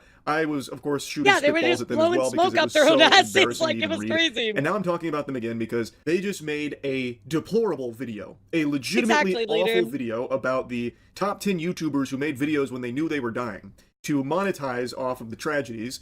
And that wasn't even low enough for them. They had to go a step beyond that, where they also put in an advertisement to their own AI music to try and pump that. And also, it seems that guys, it's just straight up fucking deplorable. Yeah, it's god awful. We're just gonna let Charlie talk about it, but it's really gross. Watch Mojo and Sound Mojo, the new one you're about to learn about, the AI slop factory. It seems like whoever's in the comment section is the same guy from the last time we made fun of this brand. I'm assuming, and based on Jack's Films research, this guy it's is actually like the so CEO pissy of like Watch Mojo, everywhere about Akshan. everything. No, that might not be his name. That's a League of Legends character. I already forgot his name. It's not important. The guy's a fucking loser. But it seems like it could be the same guy because the way he types on his personal Twitter account is the same way he typed melting down about the AI Mojo music albums that they're farting out, as well as the meltdown that the Watch Mojo main account also had a month They're farting out ago, AI where music. they were down there in the fucking pig pen doing battle and I can't believe John Mojo replied to my clowning themselves. comment. It seems like it actually is just the guy at the very top of the food chain. He is that much of a pathetic, whimpering little twerp. For leaving that really weird villain monologue-like comment on a relatively small channel's video. From 5 days ago, 10 YouTubers who made videos when they knew they were dying. That's a hell of a thing to make a video on. I want to see if they put ads on this. Oh my fucking god. So they monetized 10 YouTubers who made videos when they knew they were dying. That first thing Jack's Film shows there is the comment that reminded people that Watch Mojo exists the first time you've heard that name in the last decade, and it just reminded people that yeah, they it's still crazy, suck major Shaggy. ass, like they are still fucking Like, if you want to awful. go back and stop that one screenshot that's like the old one, right? But now it just keeps But then, going. Jack's Films apparently was alerted to a video they made 5 days ago, which is the top 10 YouTubers who made videos when they knew they were dying. And unsurprisingly, it's monetized. It's so just Watch funny Mojo because is it keeps already getting ghoulish worse. enough to monetize a video all about dead YouTubers. The description really, the description is something else. I'll tell you what. Find the song Fate and Fortune from Sound Mojo's Balance album here, and then a link to whatever that is. Have you followed any of these channels? Share your memories in the comments below. And this is the worst part. Our countdown includes Technoblade from the Minecraft community, Gaming Critic, Total Biscuit, and they include all of them for bruh. Okay, all right. Now you brought Technoblade into it? Oh, hell no, dude. Oh, bro. No. fucking SEO search terms. Watch Mojo's now a multiplayer game. Wishlist Mojo Party on Steam. No. Fuck you. That is some certified evil Wait, there's a shit Watch right there. Mojo They even go Steam as far game? as to What the have fuck? Hashtag Technoblade tagged up Wait, why the fuck is there a Watch Mojo Steam game? on the video, so that way they can desperately try and shove this into other people's Yeah, and they're just putting algorithms as to many get it terms as they recommended to them. can. So, Kat, if you don't know, to help the video get discoverability, you put a lot of terms in your description to try and get stuff pulled up. And that way it's more likely to get suggested to you. So they'll just put as many terms or names as possible. So they put a bunch of the YouTubers' names in the description, again, to try and help float it through the algorithm to other people, to feed it to them. And it's not them just trying to farm AdSense alone. That's not nearly enough to satiate the greed of Watch Mojo. They are also trying to push people to whatever that was, the Fast and the Furious soundtrack or whatever was the top link there, another one of their products. They also advertise their multiplayer game as well after... It's just a really weird video to make. Like, why would you make that video? You know, like it's completely unnecessary. I don't know. Like sometimes video topics, I will not report on, or I won't like I report on it, but I won't make a video because it's like it's just unnecessary, right? Like you have to be able to look at a subject and be like, is this a good idea to cover, right? Like to have that insight and foresight of how something might go, right? And that's one of those where it's like, that's just not a good idea. Trying to boost their SEO through having Technoblade, Total Biscuit's name, and all that in there. They then right under that have, and here's our multiplayer game you guys should check out as well. It is so, like, unbelievably foul. Now, I still don't believe that there's any real sentient human being that considers themselves a Watch Mojo fan. Like, I don't think there's a group of Mojo maniacs that's just biting at their fingernails, scratching at their neck for... It's me. I'm a Mojoer, chat. Every Watch Mojo video that comes out, I'm fucking there in the comments. I'm liking their posts. I'm subscribing. I'm commenting. I'm supporting my Oshi Watch Mojo. By the way, why aren't you subscribed to my YouTube chat, huh? Why aren't you liking my videos and leaving comments on my YouTube videos? Their next fix of Watch Mojo lists or Sound Mojo AI Watch music Mojo albums. is my But if Oshi. there's a single soul on this planet that did John. actually Oh, wishlist God. Mojo Party, We're you gonna see the deserve to have your fucking Steam account removed from AI your grubby little VTuber paws. Watch You Mojo shouldn't be soon. trusted with money going forward. That game looks like complete dog shit. I took a peek at it. Holy Toledo. I used to watch that is some their videos like certified forever turbo ago. ass right there. We're going to fast forward a little bit into this video. It's one thing to make a video about YouTubers who made videos when they knew they were dying, which is already pretty macabre. It's another thing to monetize it. Yep. But then 10 minutes into this video, they do something bizarre that I've never ever seen before from any channel anywhere. Shortly after, he sadly Oh passed away. yes, I did actually get an artist for it. Okay, so let me tell you about the Labubu model really quick. So I found one that was kind of like a customizable, but I wasn't really happy with the quality, so I decided to spend a lot more money to have somebody draw it and make it and rig it and all that stuff. So yeah, it's gonna be a very nice Labubu model, that's for sure. Causing several video games to honor Bane's legacy.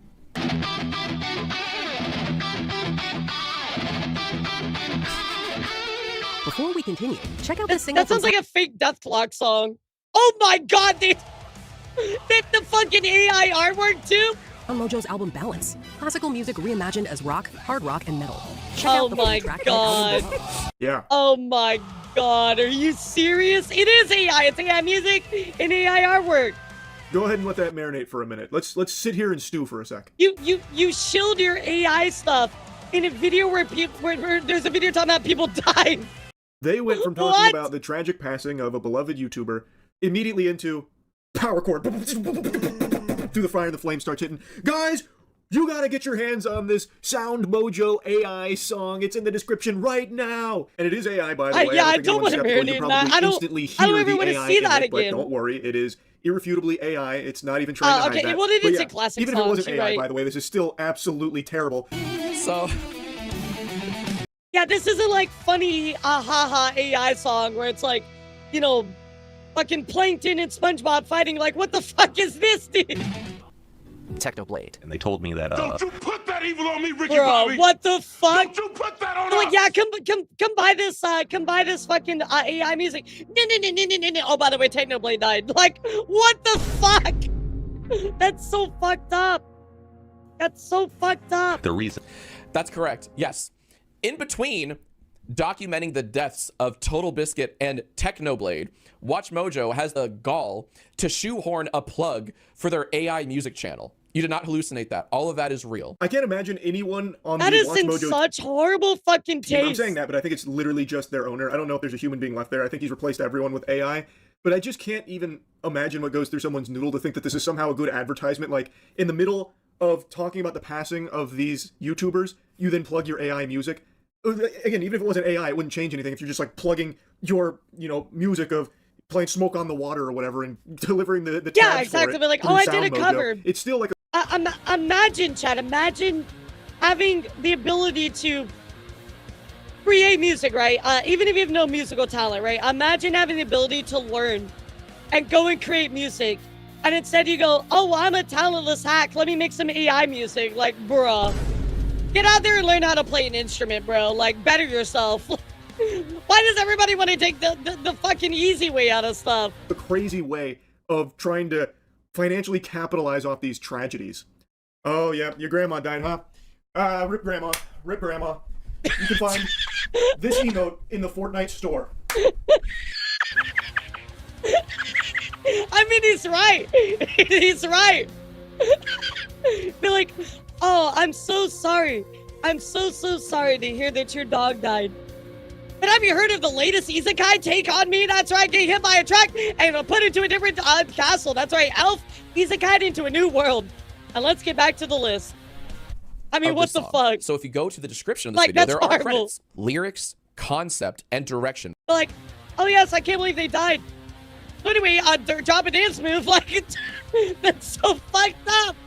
That's horrible. By Ashcan. Editor's note, I believe this person is also the CEO of WatchMojo, and I believe is the writer behind a lot of the comments we'll see in today's video. Well, like, okay, so wait, hold on. He said lyrics and what? Let me go back here. I'm Mojo, sorry. And I believe, editor's lyrics, note, concept, and direction. Okay, so he didn't actually claim that he really created this the music. person is also the CEO. I don't know. Like, guys, you know my history. You know my dad, what he does for a living.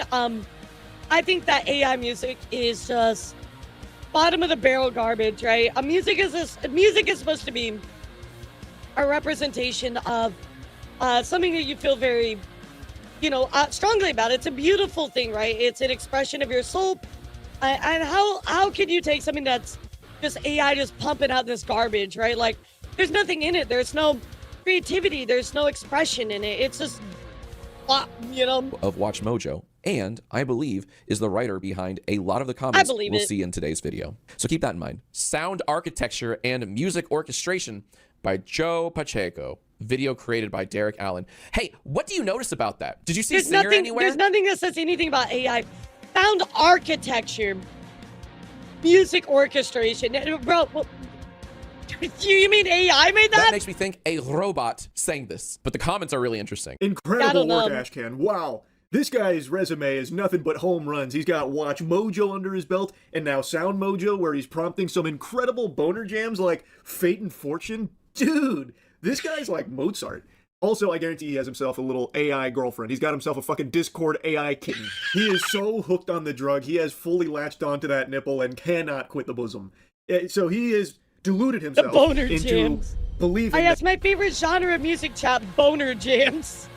Yeah, what's up, Yoda? This is the future. His Sound Mojo music and albums, he has some crazy goals with it. And meanwhile, I don't know how he even plans to start tinkering away over there and start chipping away at those goals when he spends hours of his day fighting in his own comment section. So this is, I feel like it's very clear. The same guy who was fighting on the Watch Mojo main account, posting cringe on main, fighting over there about, like, the day they stop talking is the day they do that irrelevant. And that's how you bet your bippy on it. Where he just went to this fucking gobbledygook mumbo jumbo. He probably went to ChatGPT and was like, ChatGPT, tell me how to insult somebody, but also make sure that I sound like a complete asshole. And also make sure to put in here how relevant I am, aka Watch Mojo.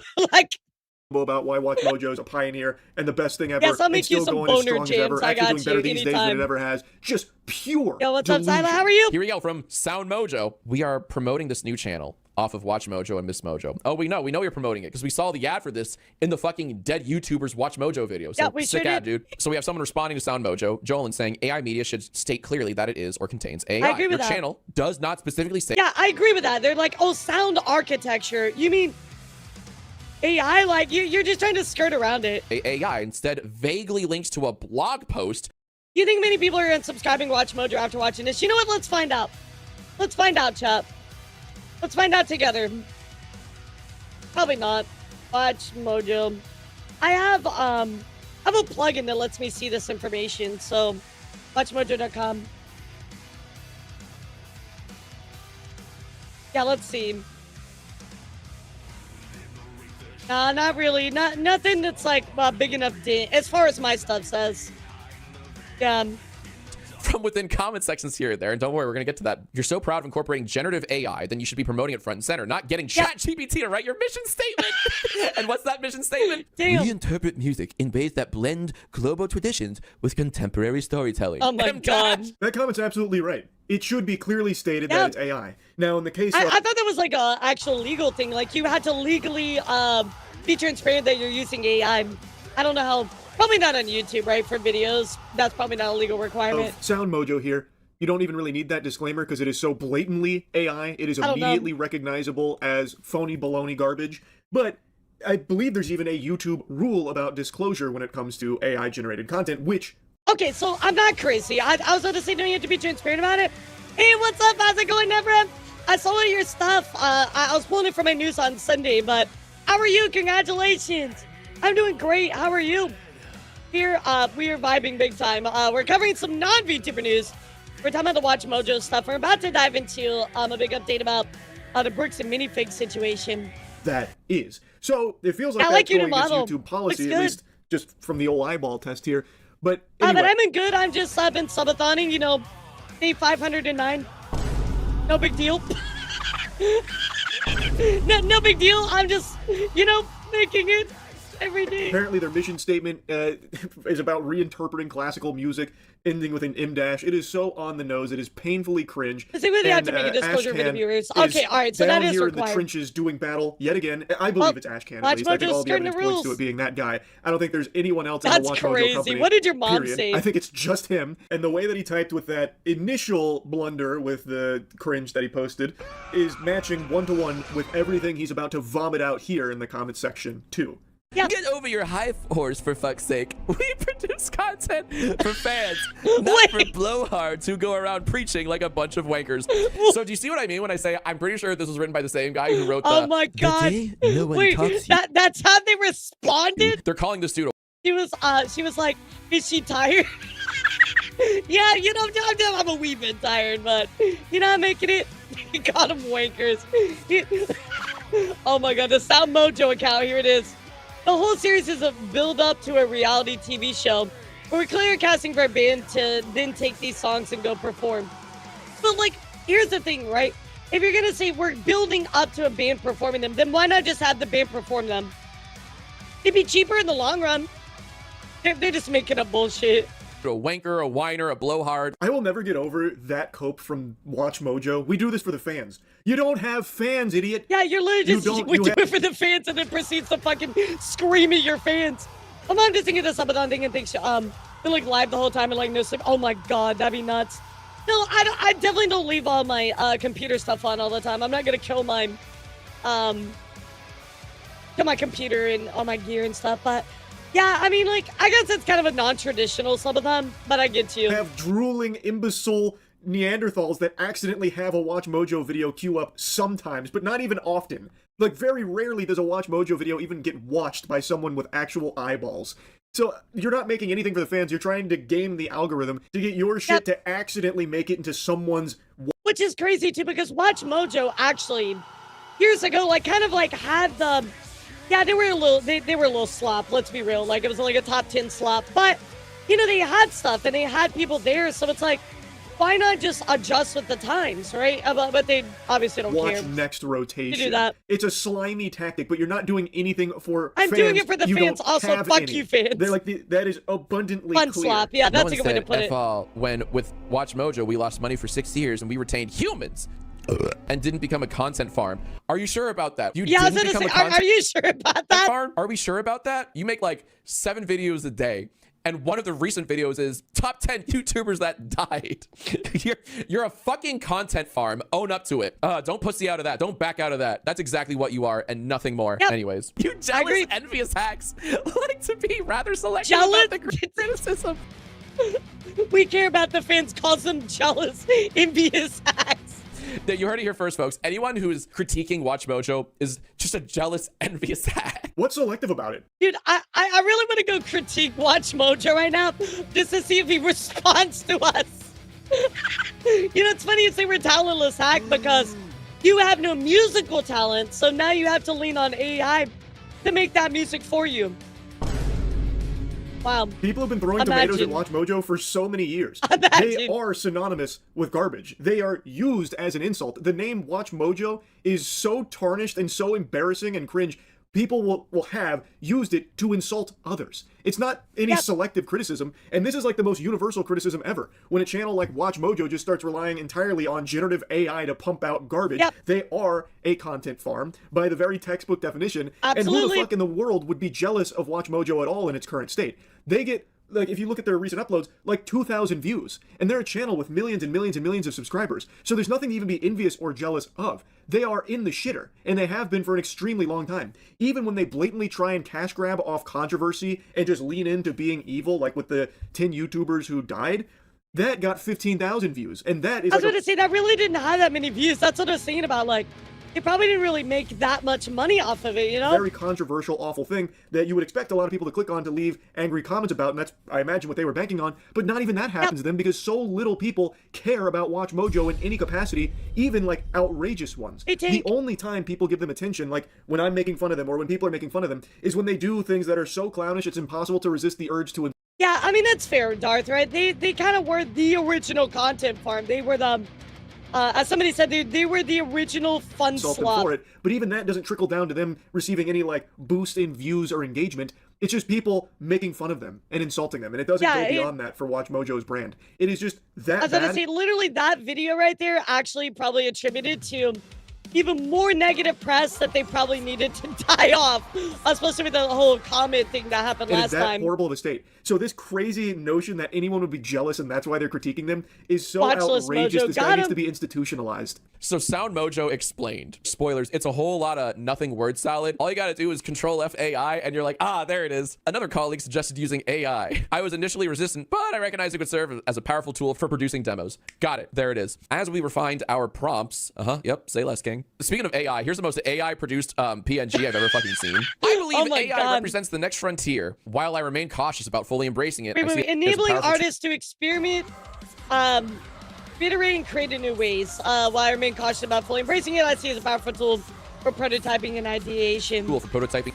And I mean, I know everybody's gonna feel differently about this part, right? But again, you're straight up producing AI like music, right? Like the full-on thing. So you're not just using it as you say, right, as experimentation. Like you got a full-on fucking production out here with that kind of stuff. Being an ideation. That's not true. You're not cautious at all. You're already dedicating whole ass videos on a channel to like, what if AI though? If you have to do an entire website dedicated to explaining and trying to justify your generative AI music project, you've already lost, bro. Nobody wants this shit. It's very clear. Nobody wants this shit. Guys, I have a question. Have you ever actually listened to AI generated music? Not like the funny ha-has, right? Like the actual like generated, it's like, oh yeah, like super metalcore guitar, right? Okay, well, I will tell you that I have several times actually, just because you know what, I like to learn, right? And I like to understand like what's going on with it and how it sounds and stuff like that. It's bad. It just like categorically just sounds bad, like compared to like an actual artist or a band or whatever, right? So I encourage you. I know you. I know you probably don't want to listen to it, right? But I encourage you to like, anytime you come across, I mean, like just listen to it for a moment, and you'll understand what I mean. It's slop. It's just poor production, poor writing. Like it's just bad. Shit, especially not from you, Ashcan. Definitely not from you. It's already the funny ones are kind of the only across good the globe, ones. but from you specifically, it's even stupider. Sound Mojo has a weird, lofty goal. My goal is to take these songs beyond demos, bringing in artists to re-record them and perform them live. I'm in talks to develop. Then why didn't you do that from the start? My goal is to take these songs beyond demos. Then why did you release them as demos?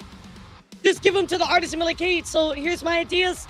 Can you make it real? Like, they're not, you're like, oh, well, it's a demo, so it's not out there. Like, oh, demo. Dude, you released the songs. You produced all of it with AI. Developed and produced one of two shows. One's an American Idol-style casting process to assemble a supergroup that could then tour. I love how pompous they are here. I love it. Much like Watch Mojo helped define a new format in the 2010s. Really, the listicle? I feel like that existed before the 2010s. Yeah, man, I'm sure there's a ton of real artists that would love to just regurgitate your AI music demos for you, Ashcan, to make money off of, they're just playing and pull then plush. have an American Idol Normally, I think they're style pretty show pull around plush. that idea of just re-recording your garbage AI music demos.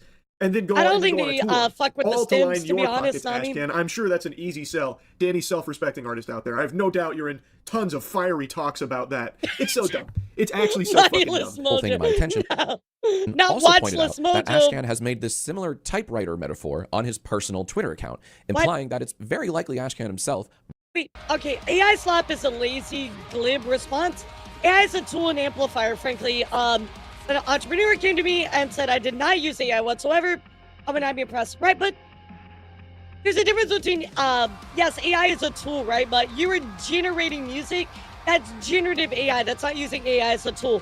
You're like, oh, no. I'm using it to come up with demos. No, you produced something. You generated with AI.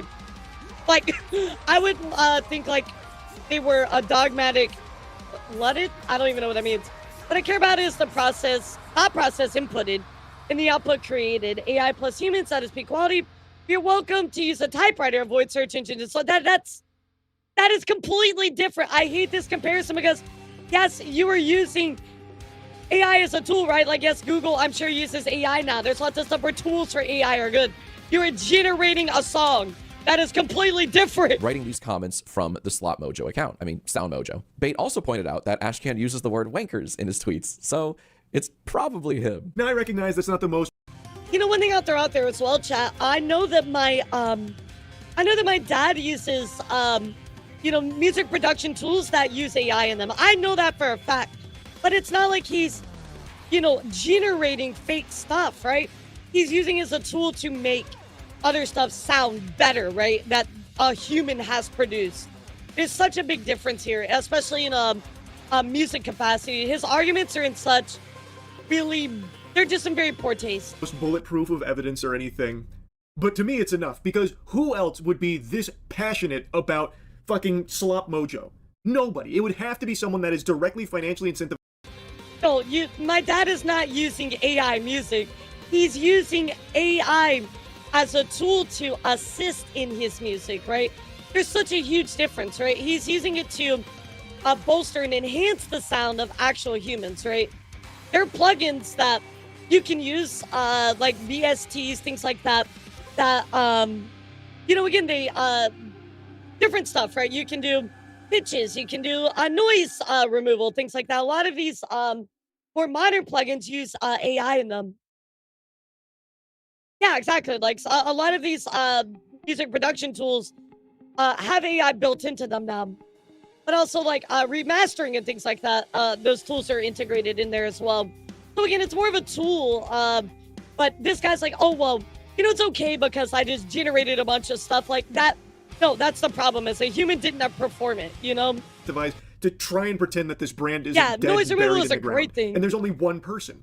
Ashcan. There is no one else that could fit that bill. And on his personal Twitter, he does apparently talk similarly to some of the comments we've seen here, using like the typewriter or wankers, stuff like that. Wankers. So I think for me, that was enough to convince me that it's probably him. Of course, it's not definitive proof, but I think it likely is. There's nobody else at Watch Mojo, I don't think. I really think it's just a solo project at this point from Ashcan to just pump out AI music and pump out these garbage lists, still desperately trying to fish their way into the recommended once more. So yeah, just wanted to yap about this. Watch Mojo super sucks. They are pathetically embarrassing. That's really about it. So yeah.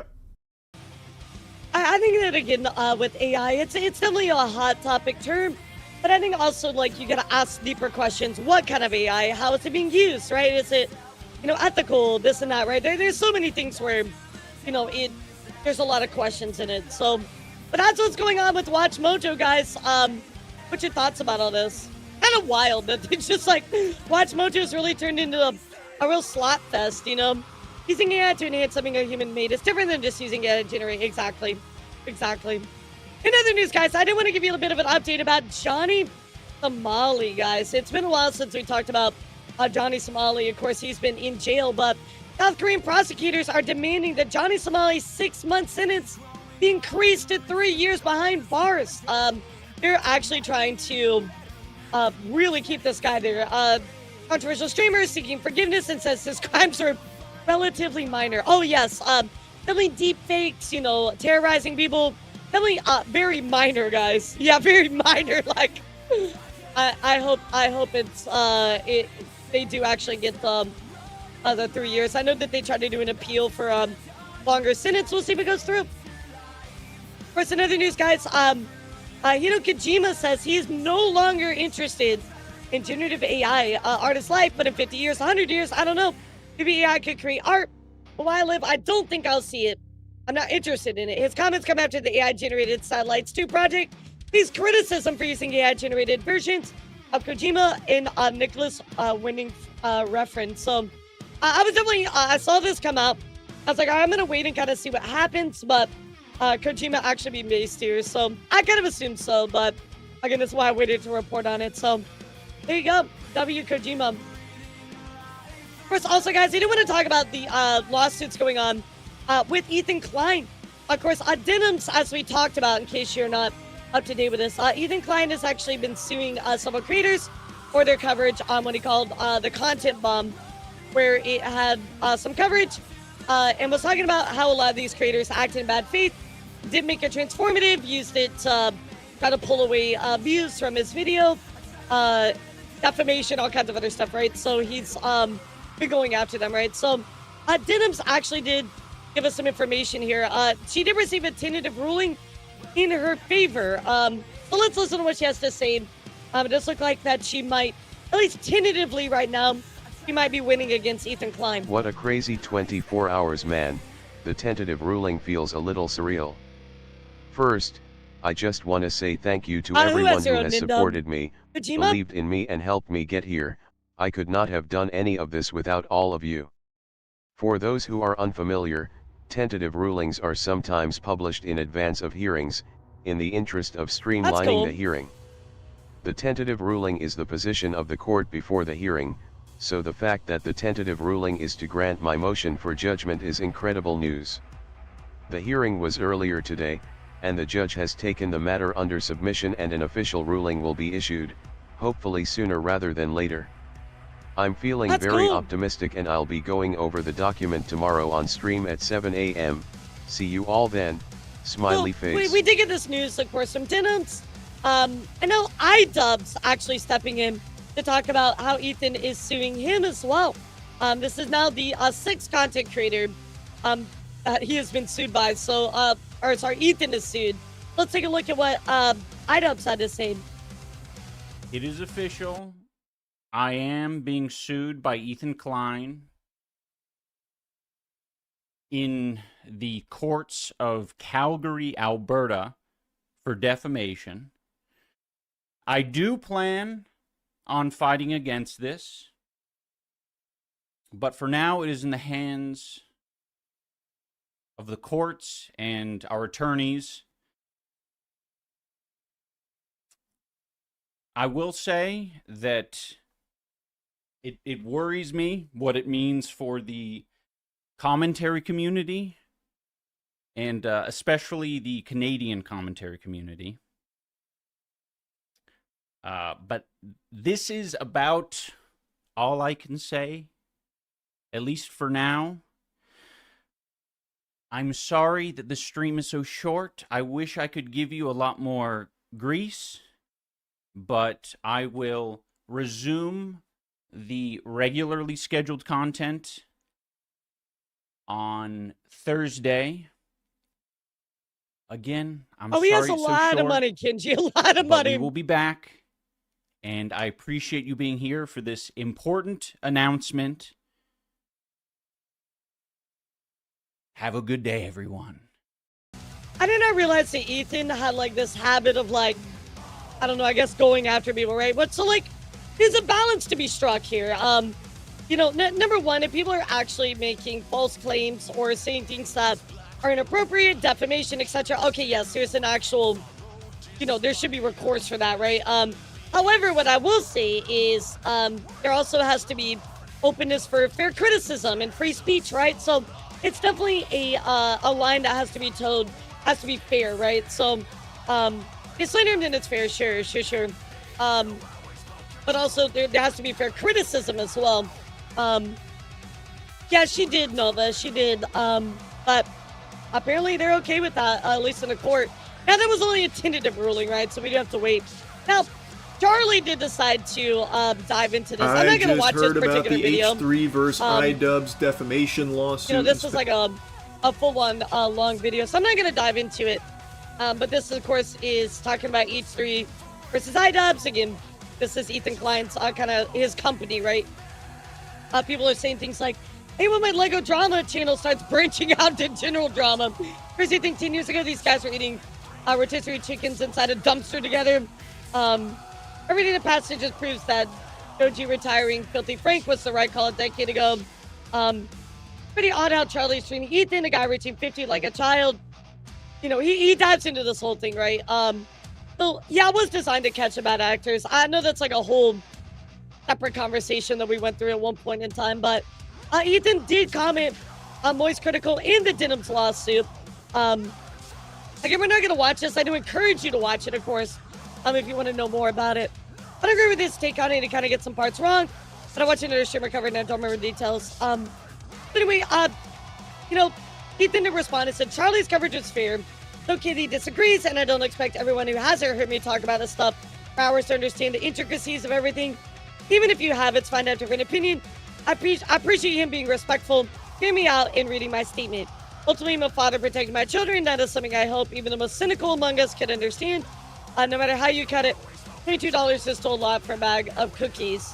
Of course, also, he goes on to say, talking about Denims, there's a lot of confusion about the Denims lawsuit, so allow me to clarify. I haven't commented on it because it's not over. The judge issued a tentative ruling ahead of our Friday hearing. The judge has since heard our oral arguments and is yet to issue his final ruling. Which I will discuss on the show. Seems foolish to jump to a conclusion before there is one. So, I think what I'm gonna say here, guys, is like, I'm gonna kind of wait to review this one. All right, so different. He got backstabbed by Son, his orbiters, about disagreeing for opinions on Tiberians. Given that I agree on most everything else, they have been saying stuff like his wife, fouled military target, lying outright. Who said this? Are you talking about iDubbbz?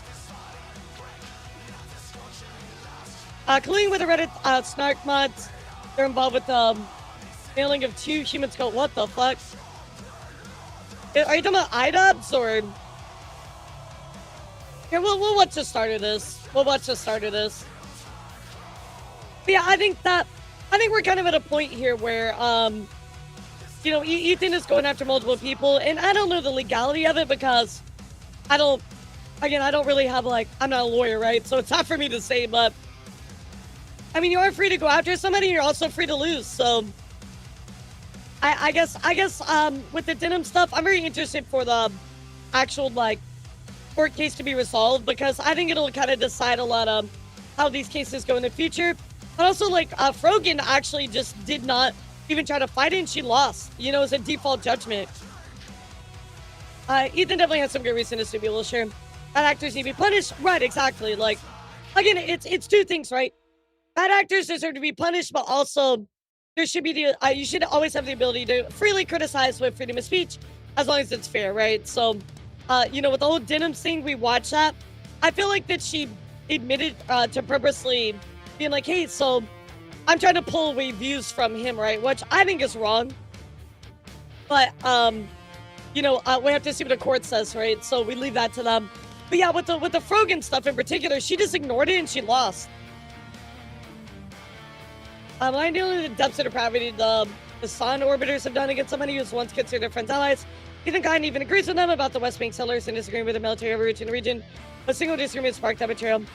I mean, Noctis, I'm gonna be real, that's not really my horse, dude. You know what I mean? Like, it's really not my my normal type of content. But we'll watch the beginning of this because I did want to mention it since it's something I covered in the past. But I think he got one win. Now he's doing it for content.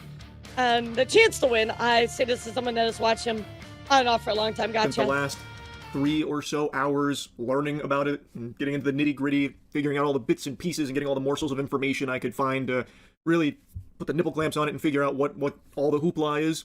And it is a real thing. The pugilistic legal paperwork has been filed against iDubbbz, so now they're gonna duke it out, not with knuckle sandwiches, but with extremely expensive litigation. Offer it before I even get into the spaghetti and meatballs of the actual story here. There is just something that pets my peeves. There is something that grinds my gears, greases my cheeks so much I can't resist yapping about it briefly. When I was in the trenches digging around for information about what all of this is about, I kept seeing people say that I refuse to cover these kind of things for a variety of different reasons. I'm ignoring it, this and that. I don't know how many more times I need to say this. I am just really not online that much these days. The only streams I watch are like the Summer Games Fest and like events like that, but I don't watch streams. I don't watch a lot of YouTube, and I don't go on Twitter, like, at all. I still have Twitter because I send and reply to DMs through there sometimes for like events, like Tyler won's League of Legends tournament. I heard from him on Twitter DM, so I have it for reasons like that. But I don't like doom scroll Twitter and see a bunch of things anymore. Look at the last tweet I made. So like I don't see. I'll be honest. I think like all of the people that like I know have slowly like started to move away from Twitter, like bigger creators too, because they're like it's not worth it. A lot of these things that are going on anymore. But for some reason, everyone jumps to, he must be ignoring it. He's got to be ignoring it. We can really tell a lot about this guy from the things he refuses to cover. I just don't see them. The things I do hear about come from my friends sending them to me, or when I stream chat telling me about them, putting them on my radar. But if neither of those two avenues show it to me or tell me about it, I just never. Yeah, it's really better to be on the internet. And I'm not even a fucking stream 3-4 days. Just like Minifigs versus Reckless Bin, I've been very glued to that one. I had my finger on the pulse of that. Yeah, we've been glued like to an that unwritten too. Rule on the internet, not just YouTube, where if there's beef online, it stays online, and you handle it online. Litigation to silence your opponent or something like that. That had always been etched in the stone tablets, the fucking 10 commandments of online. That's true, right? Like, I think that it's okay to have fair criticism.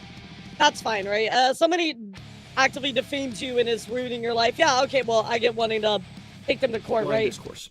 And now all of a sudden, I'm hearing about H3 suing iDubbbz for defamation. So obviously, I wanted to hear more about that. And after diving in, hitting that cannonball into the pool, I learned he has a lot of active lawsuits. I think it's 5, maybe 6 against other streamers and YouTubers.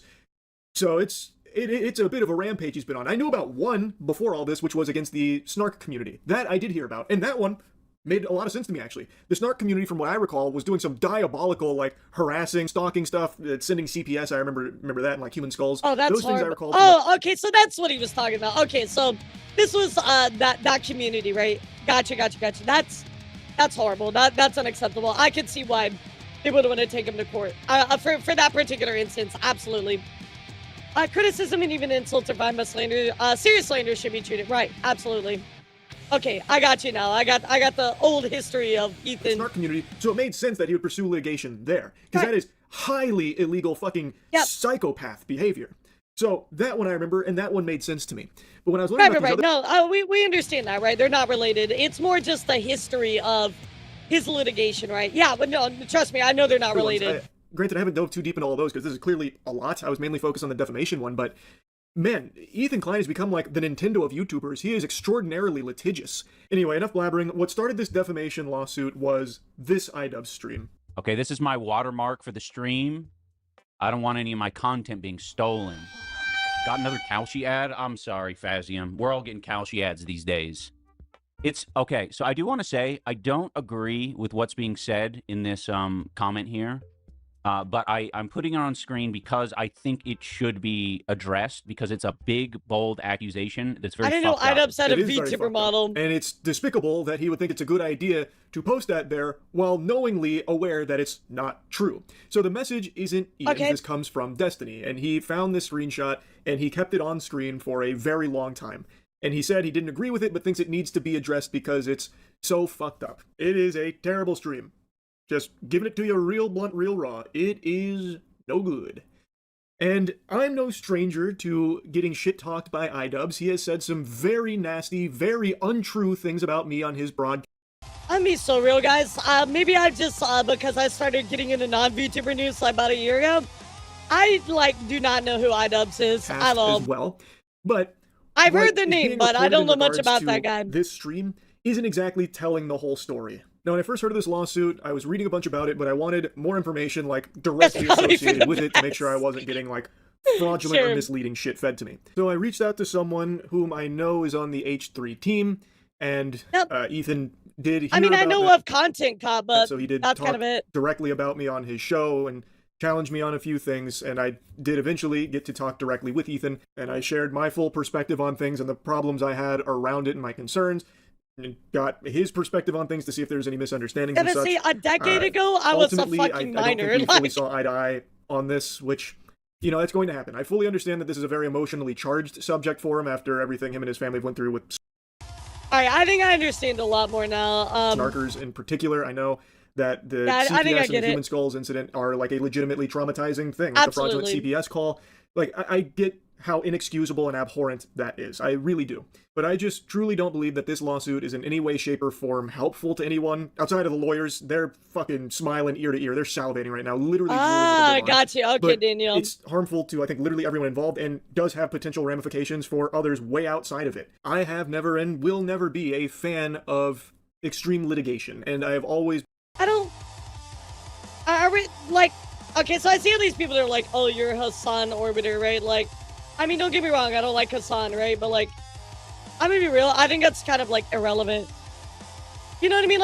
When people say that, they're like, oh, they're Hassan Orbiter. It's like, well, okay, I don't like Hassan, don't get me wrong, but I don't think that's, like a fact of an argument, you know? I don't know. But, okay, alright, I get it now. So, basically, he's suing iDubbbz. Charlie doesn't really feel like it's a big deal, but obviously Ethan feels the other way. So I think all that we will do, it's relevant due to them acting in ways that are aligned.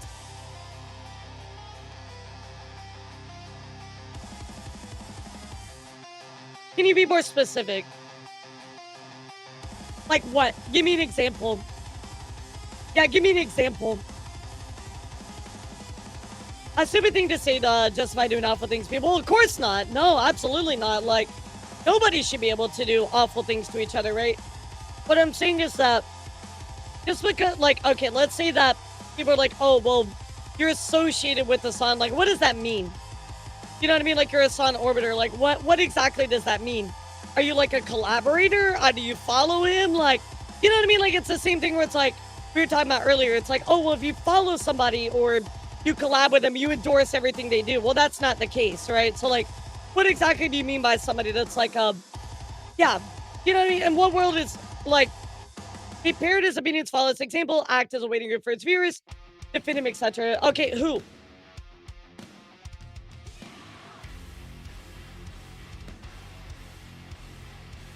Yeah, like I said, give me an example. All these people have their own opinion on the orbiters and sort of that's kind of my thing too. I don't know. I would need some deep proof on that, right? I would need examples. I would need examples. I would need you to show me where multiple people have done this. I would need a timeline. No, nobody's calling me a Hassan Orbiter, right, Dan? Often collab with and do as he says. Rogan, Denims, Casey-tron, etc. So what I would ask for, Noctis, and you can put this in the Discord. Show me the timeline where I'm not telling you that you're wrong or anything, because I'm telling you because I don't know. Give me the timeline, you know, give me the where they said this, supported it, etc., etc., etc., right? Yeah, I would just need to see it all. You know what I mean? Because for me, when somebody's like, oh, like the orbiters support this person, right? It's like, well, everybody's kind of their own person, right? Like, they can agree or disagree with certain stuff. So I would just need to see the proof behind that. Yeah, and it's probably a deep dive, right? My point on showing you this is that we had already talked about, you know, I'm coming in on the part where it's like, hey, like, Ethan sued Denims and Frogan. That's where I have entered the whole fear of this stuff, right? So, and so for me, right, like when we're talking about this whole thing, I want to show you the updates in regards to, hey, Ethan's suing more people. And also, on top of that, you know, Denims looks like she's tentatively won her case. Yeah, I'm sure there's like a bajillion rabbit holes on that, right? Got me shocked there for a second. No, nobody said I was Hassan Orbiter, right? I was just asking, like, what do you mean by calling somebody a Hassan Orbiter, right? Like, what does that mean? You know what I mean? Yeah, post them in the Discord. I'll take a look. I mean, again, I'm not going to watch them on stream, but, you know, I can learn, right? So, but even also Noctis, like, here's the thing, right? Like, I'm not a Hassan fan at all, right? I'm not a Hassan fan at all. I don't think I watch Hassan enough to even say that, like, hey, like, I agree or disagree with this certain opinion, right? There's stuff that I've been like, oh, yeah, like, I don't like that person, right? But I also think that, like, if you're gonna use, oh, they interact with this person, so that's bad. I don't really like that argument. I like to judge people based on their own actions and what they do. Now, if they do actually do that, absolutely. Okay, well, we can call them out on that. But I like to judge a person for who they are rather than some guilt by association. Does that make sense? Because you keep using the, like, Hassan Orbiter as, like, a negative term. And maybe it is, but I don't know. But on top of that, too, like, I want to judge them for who they are rather than who they're associated with. So what I'm asking is, like, change your argument a little bit instead of being like, oh, they orbit Hassan, they're bad. Why? What have they done? Tell me specifically what they've done. You know what I mean? Like, qualify your argument. You know what I mean? Like, you mean like, oh, they watch a liar stream, so they're bad. Okay. But what does that tell me, like, about me, right? So, right, but I gotta see the proof, Noctis, you know what I mean? Like, you can tell me and be like, I mean, I can be like, oh yeah, the sky's green, but let me see the proof too, you know? Like, if you're gonna make a statement, give me the proof too. Especially with something like this, right? Very important, but I like to judge people based off their own actions, and I feel like just being like, oh, well, they're associated with this person is like, that's stupid, right? Example, them all circling the wagon to defend him during the dog shocker incident. Okay, let me see the proof, right? I've seen some of the proof where people defended him, right? Which I think obviously was wrong. But there's got to be a history provided to that. If you're going to say somebody is like an orbiter, I would assume that you mean that they are constantly doing this, constantly, you know, circling the wagon or constantly doing this thing where they're defending this person in a unfair way, I guess is what you're implying, right? Does he advocate for authoritarian rulers? Like, sure. And again, I'm not in that. I'm not going to touch that because I don't watch this on that much. I've seen stuff and I'm like, not a fan, and that's kind of it for me. You know? We'll document it so much and put it in Discord. Yeah, I mean, like, I would love for you to drop the videos into Discord. That way I can look at it. I'd be glad to look and learn, you know? But I want to judge people based off their own actions, right? I think it's really important. We talked about this earlier where it's like, for instance, we said Cha-Cha and Kirsch, right? It's like, oh, well, we're going to go after Cha-Cha because she collabed with Kirsch, right? Well, I think it's wrong because we don't know what they agree and disagree on, right? And you can still collab with somebody and disagree with a lot of stuff that they do. So I just want to be fair about it, you know, like do my due diligence. If you're going to say, oh, well, they're, because they're tied to this person, that they're bad. Well, I'm like, I'm going to challenge that a little bit, you know, like you gotta back that statement up. That's all I'm saying. And I think it's fair. Would you say that's fair, chat? I'll roll the poll here for a second. Would you say it's fair to judge people based off their own actions versus who they are collaborative or around. And don't get me wrong, I think sometimes there are people who take this to an extreme where they are friends with somebody and they'll defend them at every single turn, and it might be wrongful. And I get that, right? And that's a fair call out. But I gotta see the, you know, stuff behind it, right? Sure, absolutely.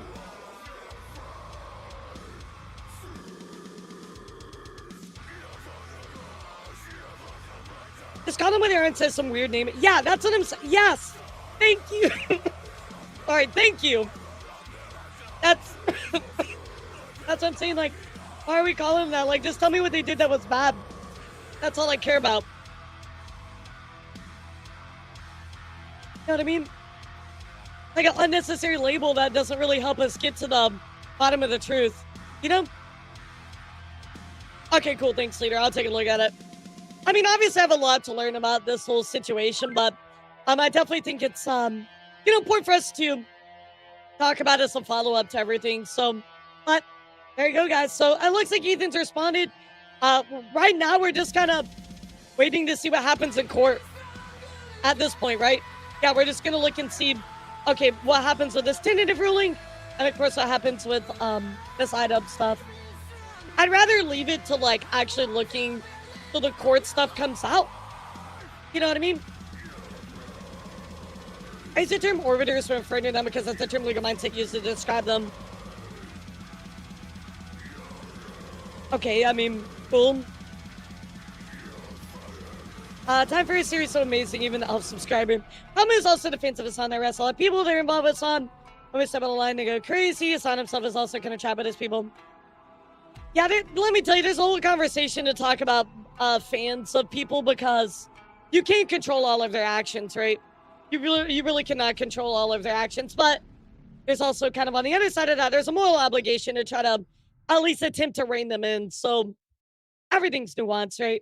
I think for me, like, when I pull these stories to talk about, right, which, again, I don't know why we're really talking about Hassan in this right now. Like, I think that's kind of honestly irrelevant.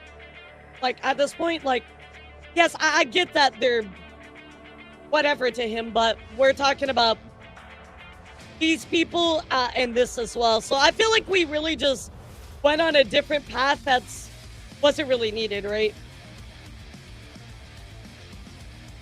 No, became what it's kind of telling. Yeah. Yeah, I mean, like, I'm just trying to focus on Charlie's coverage of it, what was said, the follow-up to Denims, and then, of course, what happened here with iDub. So, I mean, like, I know a little bit of history now about Ethan, but, like, I don't know why we started talking about Hassan in the first place. Like, does anybody know why we brought that up? Like, yeah, why was that even brought up? On his case, his community has quite a lot of people. Yeah, I mean, that's for every large creator, though.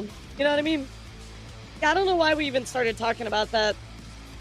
So anyway, because of Denims. Yeah, but, like, again, who cares? Like, it's between Denims and Ethan. Like, I'm not here to talk about Hassan.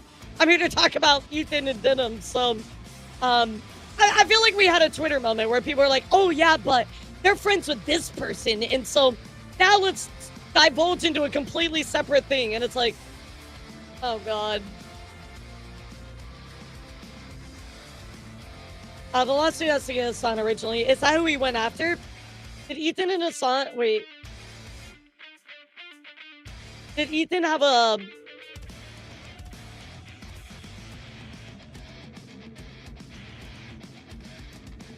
Okay, I don't think there was, like, a thing with that. Legal mindset speculated lawsuits from Ethan is trying to open up one against him. No, we gave Hassan express permission to react to... Oh, okay. Why are we talking about Hassan? Can we just... He's irrelevant right now. Yeah, I'm like, can we stop talking about that? It's irrelevant. Lawsuit is over. The Hassan content nuke wait, the lawsuit is over. Hassan content nuke videos, so there is some relevance. Yeah, literally. Like, I want to talk about Ethan. So, to wrap all this up, Ethan, yes, of course, commented on Denim stuff. It is still tentative ruling, so we're going to wait and see what happens with that. Same with this IDUB stuff. It looks like Charlie, you know, was very supportive about stuff Ethan went through before. He's saying this one's kind of a necessary release for this.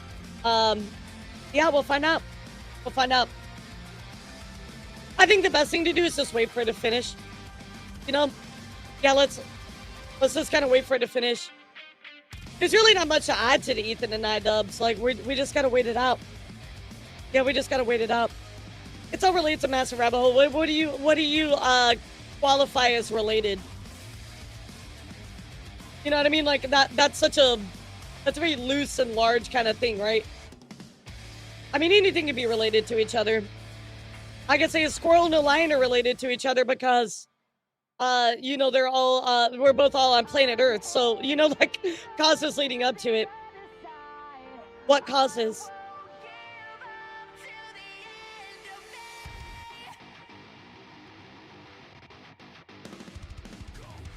I'm gonna end this conversation with you here. I feel like you're spinning in a circle. I've already stated that. Exactly, yeah. You're just talking in circles now. So, I've already explained my coverage of what I want to cover. We're talking about unrelated stuff. I'm gonna keep going. So, clearly feel very passionate about it. I appreciate that. That's awesome. I'll take a look at some videos in Discord and, you know, figure it out. How I feel about it. Let someone on the internet knows about Ethan, the better for them. Yeah, you're just a broken record. So, anyway, chat, that is what's going on with that. In other news, Steam gift cards are now, actually, they're done, chat. Yeah, they're ending Steam gift cards. The reason for that is because scammers, you guys might know when we watch our Kid Boga stuff, people have, you know, tried to use Steam gift cards all the time. Yeah, all the time, right? But of course, you can purchase Steam gift cards at retailers for a limited time.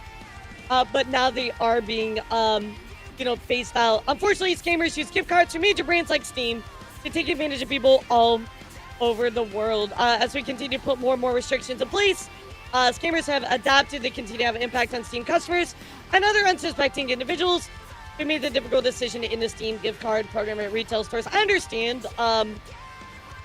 You can continue to get the Steam digital gift cards, but that's it. That sucks, though. It's kind of sad, you know? Kind of sad to see.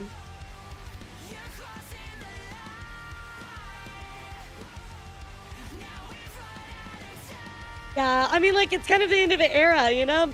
But nonetheless, there it is, chat. And finally, one more thing I want to mention to you before we get into our, I mean, you know, topic today. Kai Cenata's back, guys. It has been a long time since we've heard shit from Kai, but he has actually opened up applications for Streamer University, so let's take a look. I kind of miss talking about Kai. He was always fun to talk about. Yeah, he's always really fun to talk about. It's good to be back. Hello? Where's everybody at? It's application day. Hold on. What the hell? Hello? What's going on? Anybody home? It's application day. What we doing? The chaos is coming. Oh, with him, absolutely. Oh my gosh, what happened to I definitely just like miss his stuff, like his attitude, everything, you know, like I loved him. He was awesome. Chris, what are you doing on there?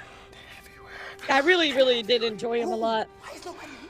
They taking over. Who? Stop saying that. I'm gonna upset them. Who?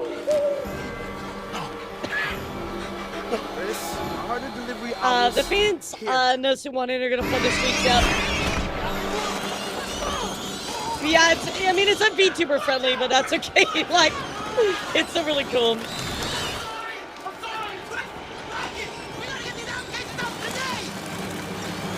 Oh yeah, no, he puts so much effort into his stuff. This is like evil Hogwarts, like. Yeah, he always puts so much effort into everything. It's incredible, to be honest.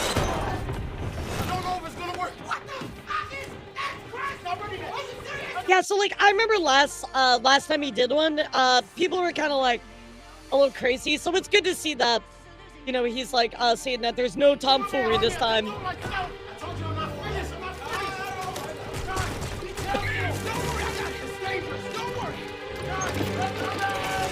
That's cool. It's literally Hogwarts. It's so funny.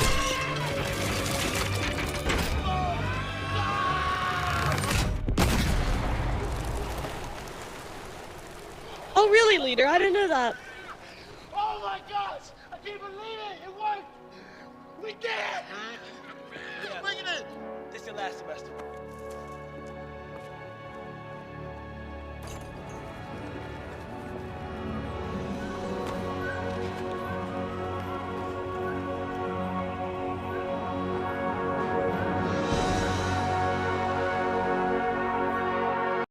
Yeah, you know, everybody is going nuts wanting to apply for this, you know what I mean?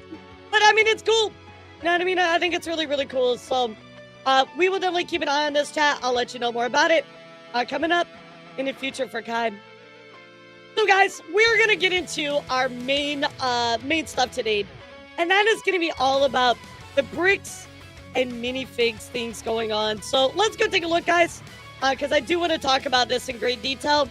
And it's a lot today, guys. This is pretty much probably going to be the rest of our stream. I have a little bit more to mention about a separate story, but here we go.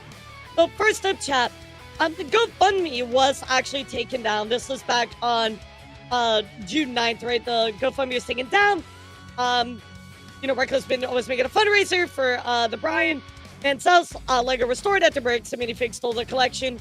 Well, guys, this was actually returned. So that's ultimately pretty good, right? The GoFundMe is back up. So it did go down, but it is back up. However, chat, we did see a little bit of separate news where the actual city goers of Fork City Council, there are citizens that are very upset with what happened with the whole police debacle. Sure, you guys remember this. But the police acted very inappropriately, illegal in some ways.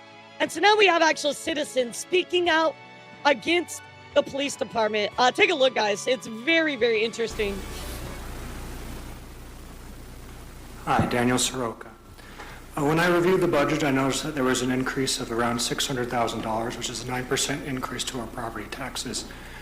Even though this increase is large, it is not large enough for the upcoming civil lawsuits that our city is about to face because of the misconduct of our police department. I'm glad people are calling it out. Our police department in March went on a crusade against an individual, and he now has legal rights to sue this city. That is going to be our taxpayer dollars that are going to have to pay for that. The police chief then went on a media release and lied to the public. He stated that the individual did not complete a traffic stop or did not complete a stop sign complete stop, but when reviewing the video evidence, they did. He said that when this individual was trying to serve court papers, which is his civil right, that when the police reviewed the court papers, they said that they had already been served, which was a lie. They had not been. The police swatted this individual, arresting 5 people without any arrest warrants, and then took 4 of them who they did not even know the identity of into custody. One of them being a minor, which they pointed a gun at. Oh, I didn't know about that. This is unacceptable conduct of the police department.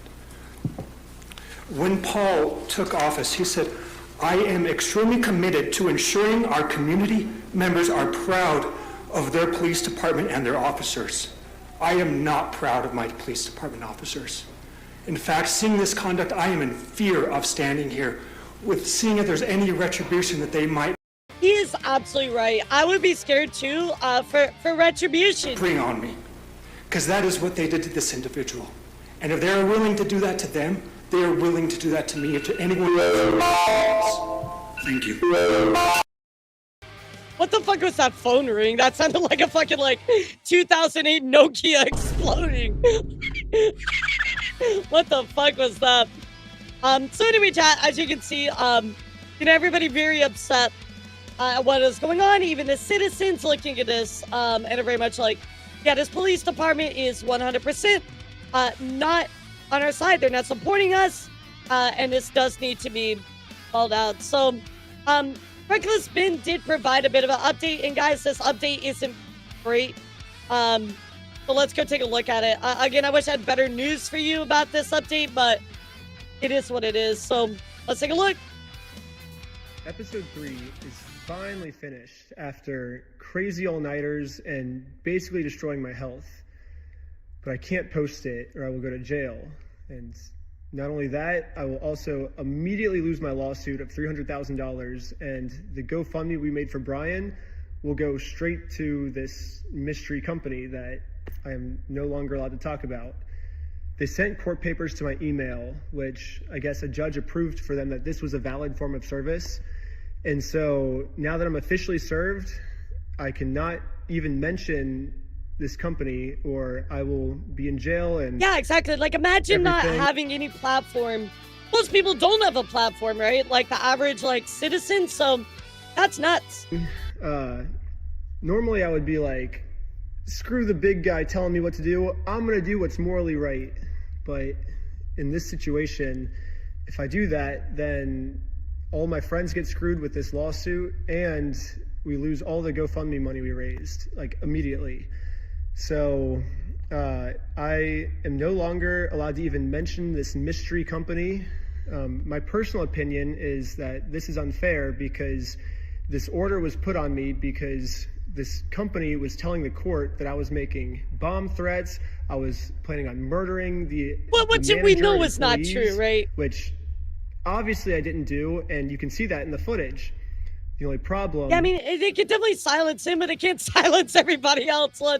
Now this is taking off, and we're going to watch a big video today that really makes it look worse for them. What's up, Raptor? Thank you for the raid.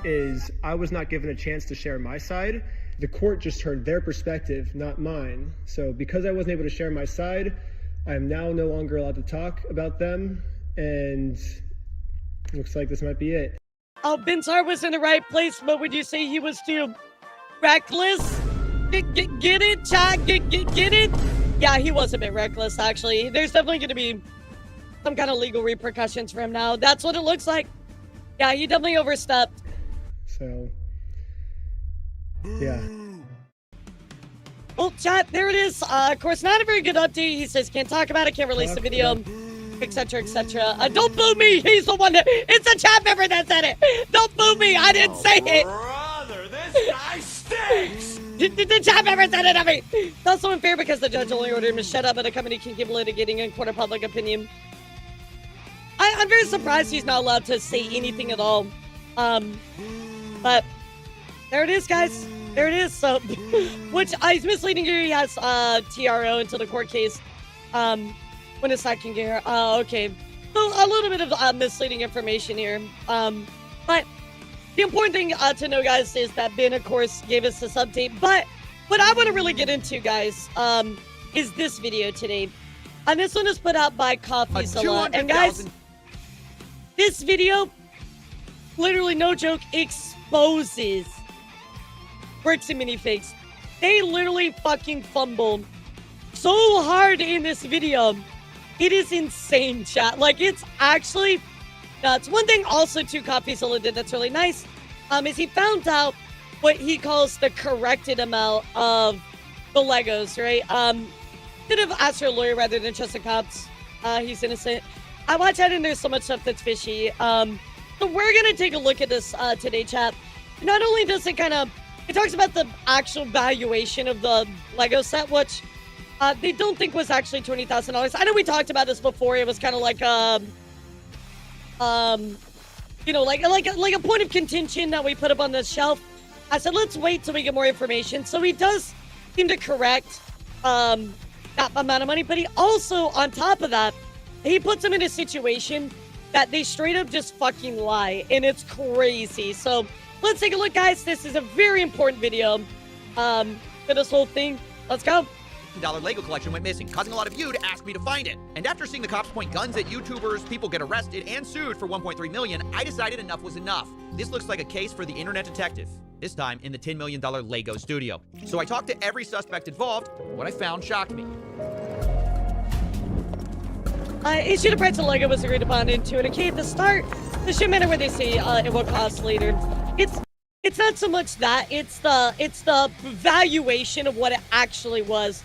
Because I think that they said, like, oh, $200K was like you know, the promo value, right? But that wasn't necessarily the value that was given to the family. But I'll let Coffee explain it.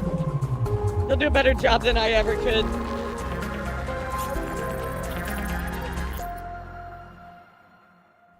Okay, before we can find these missing Legos, let's give some background. A massive Star Wars collection was put on consignment at a Lego store called Bricks. Yeah, the itemization, and apparently there's a lot more left than we originally thought too.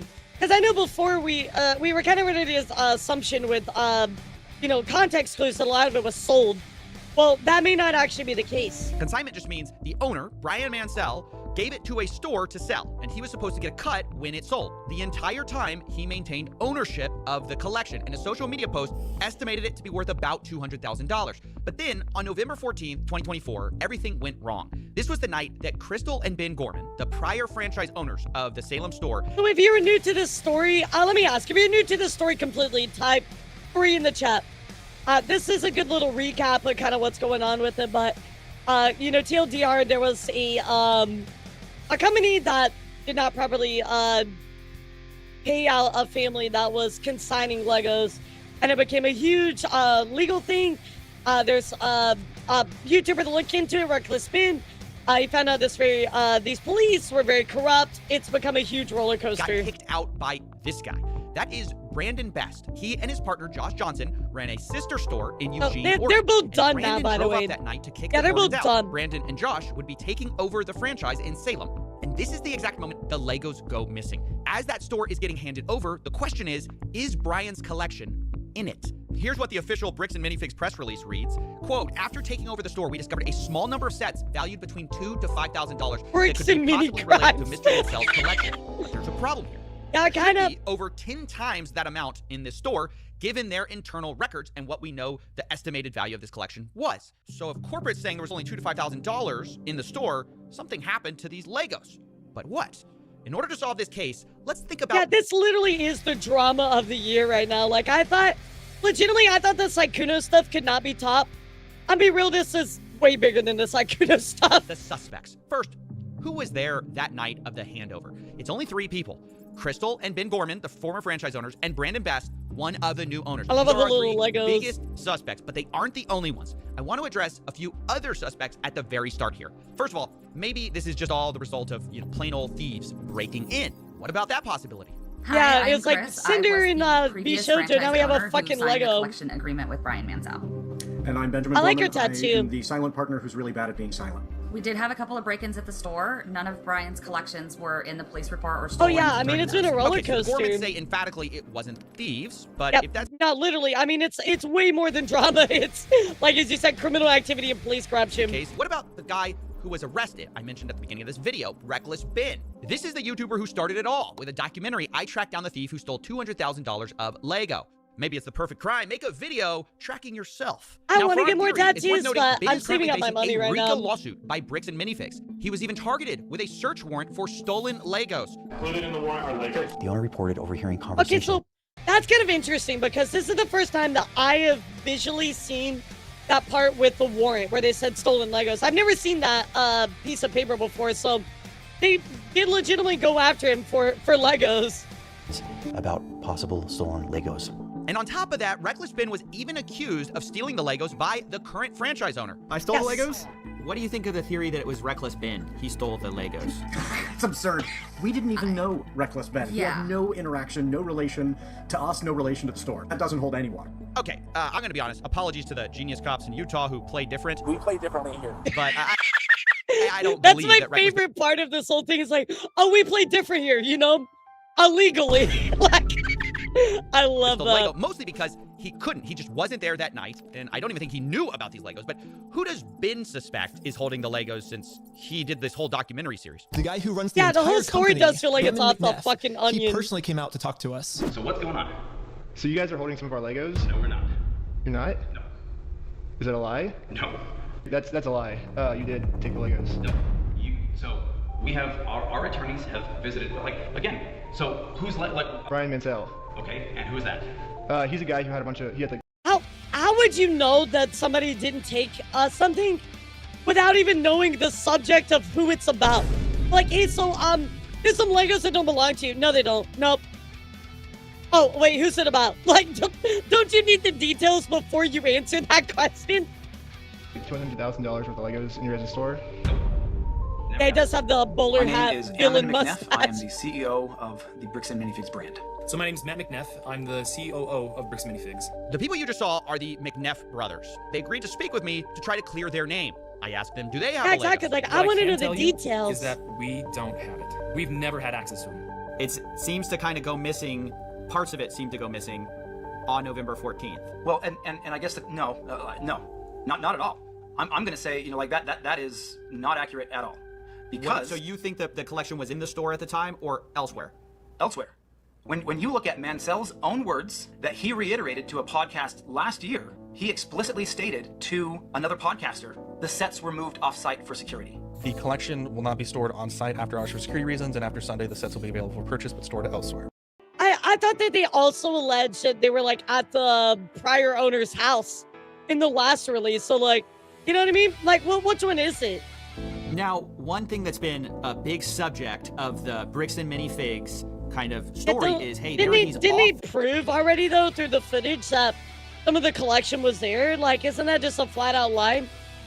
I don't know. I'm asking. Site locations. Can you address what that is? Is that true? So the offsite location and the letter that they are that corporate is referring to right. the original press release that we released when we were launching the collection. In that press release, because we had previous everything, Dan. Oh, you mean this video? No, I haven't watched it at all.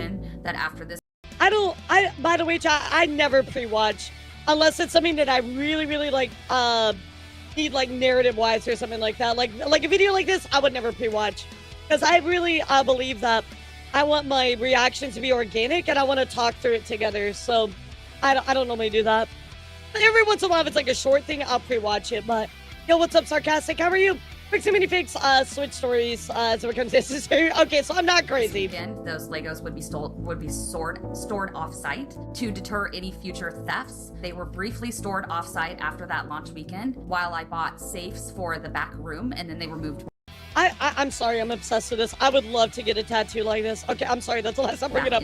I'm sorry, it's shiny. Most of the time, the sets were in the store after y'all got the safes in. Yeah, exactly. Yeah. Okay, so Ammon McNeff suspects that a lot of the Legos weren't there that night. And then on the other hand, we just heard from Crystal and Ben Gorman explaining the off-site story, saying that later they no longer use those off-site locations. Okay. But what do we really know about the Gormans? They are the former franchise owners after all. I mean, shouldn't we be suspicious of everyone? They're one of our key suspects. They were there the night we lost Brian's collection. They were the creators of the consignment deal after all. Her neck tattoo. And one group in particular is pointing their finger at them very hard. It's the McNeffs who say they were behind on payments. It kind of looked like right below, like, for, like, guys, like, I guess where, like, your Adam's apple would kind of be. It kind of looked like her tattoo was, like, right below, like, where that would be. Calls from the landlord letting us know that Crystal was behind on the lease payments at the location. We had also gotten a couple of notices from some of our vendor partners that bills had not been paid by the store, and so we felt pretty strongly that there was going to be a risk of her just, you know, like attempting to file bankruptcy, doing some of these other types of things which we've had franchisees do in the past, and that's problematic. So that's why we sent him up there to take some video footage. So we needed to just be prepared if we needed to do a hostile takeover, which, you know, like can happen in franchising where a franchise owner just, you know, kind of tries to steal inventory. I mean, yeah, to be fair, like, he is right. That does and can happen, but that doesn't mean that y'all are justified in what you did. Okay, so Bricks and Minifig's story is that they were worried about the Gormans skipping town, so they sent Brandon Best as a secret shopper on October 24, 2024. This is weeks before the takeover. Brandon takes a video of the store condition in preparation for this handover, but at this point, Brandon does not announce himself to Crystal Gorman. Later, though, on November 14th, once again, the same concern about the Gorman stealing or theft was expressed. He's kind of explaining a lot of this stuff from Ben's original video. By the McNeffs. Brandon was trying to make sure that they weren't taking things from the store, and so he was kind of trying to make sure that he wasn't putting things, you know, like hiding things in the back, and that he, like, and while he was watching that, trying to make sure Ben wasn't grabbing stuff from the store and moving it or doing anything along those lines, because he just got a weird feeling about the whole transition. She took at least one, if not more than one, cartfuls of things. Dan, you know, I like to run my videos a little faster, like, not only because of time, but also, like, you just get used to it really quickly. Out to her car with her coat draped over it. So yeah, the McNeffs say, look, they don't trust the Gormans. And they explained it, you know, even further. They said, hey, there's some issues in her past. She apparently has a retail theft and other criminal, like, arrests. So wait a second. Why did you franchise out to somebody that has a criminal record, isn't that a failure on your end? Hypothetically, if that's true, right? Is that not a failure on your end as Bricks and Minifig? On her record. That we were not aware. When was that? I don't know. This has been brought out by several people online now. Now look. Is that true? That's a huge accusation to bring up. Yeah. And so obviously I wanted to talk to the Gormans about it. They're like, she has a history of some type of burglary, theft. Oh my god. Wow. Oh my god, they're husky. Oh my god, I want to pet it. Okay, anyway, back to Legos. I'm sorry, everything behind them is so distracting. I can't help it. So, wait, is there like an actual legal record for this? Like, you would think they'd be like, oh yeah, I got it right here. Like, you can pull that stuff, right? Oh. Yeah, that's what they're Wow. Yeah. Oh. Well, yes. Well, You explain. know about this. Explain. Yeah, when I was 19 years old. saying. How long ago is that? I am 45 now. Oh, dude, that's so different. Wait. You made it sound like it was in her, like, professional career. Like, okay, yes, when you were a fucking, like, teenager, you fucked up one time. And so now they're like, oh, you're a thief. Street rat. Like, what the fuck? Scoundrel. What the hell? Oh, this was in 1999. This, something that happened 25 years ago, has no reflection and yeah, I was gonna say no reflection on her professional career. Obviously, it was a mistake a long time ago. Why are they still bringing that up? Your criminal history, you scoundrel. I skipped class in grade school. Guess I'll get fired from my corporate job. Remember that one time that you called out sick from school because you didn't want to go? That's right, you criminal.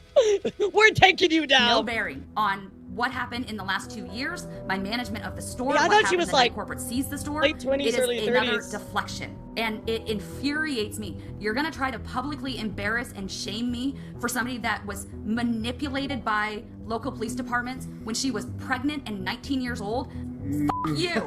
That's my response to that. And it even sounds like there's more context where it wasn't quite as bad. If we're to take her word on it, right? I am so sorry. You're gonna have to blur and cut a lot of this, but that pisses me off. I own what I have done. I own the mistakes that I have made. You cannot All the puppies fighting in the background is so cute. And bully me into backing down when I know that legally and morally I am in the right and I have the evidence to back it up. Wow, this is getting kind of nasty and personal at this point, and I just wanted to give people kind of their side. But at every turn, I hope you understand, I'm getting contradictory stories, down to if the McNeffs knew about her. The best part about this video is the doggos. Like, they're bringing up something that I told them about. Wait, you told them? Told them. They asked me. They were fucking transparent about it, and he's still holding it against them. They said they had no idea. They said if we yeah, knew, as I say, Neely said, oh yeah, well, apparently she's a criminal. I mean, you know, I didn't have any idea, but because we would not have hired her had we known this. I told them I had a record from when I was 18. There was a family issue. I was gonna say, you normally have to submit information and talk about that kind of stuff, and if it comes up, you have to explain it when you're doing a job, you know, offer or application and stuff like that. So that's crazy for them to say they didn't know. And didn't go into all of the details, but they were like, that's so long ago, we're gonna hire you based on who you are now. There it is. There it is, chat. Yo, what's up, Rashawn? How are you? Welcome in. We are talking about the Bricks and Minifig situation. It's a wild one. Thank you for coming in. Thank you for the raid. Hope you had a good your stream. How was it? You're playing Pirate Yakuza. Nice. That's cool.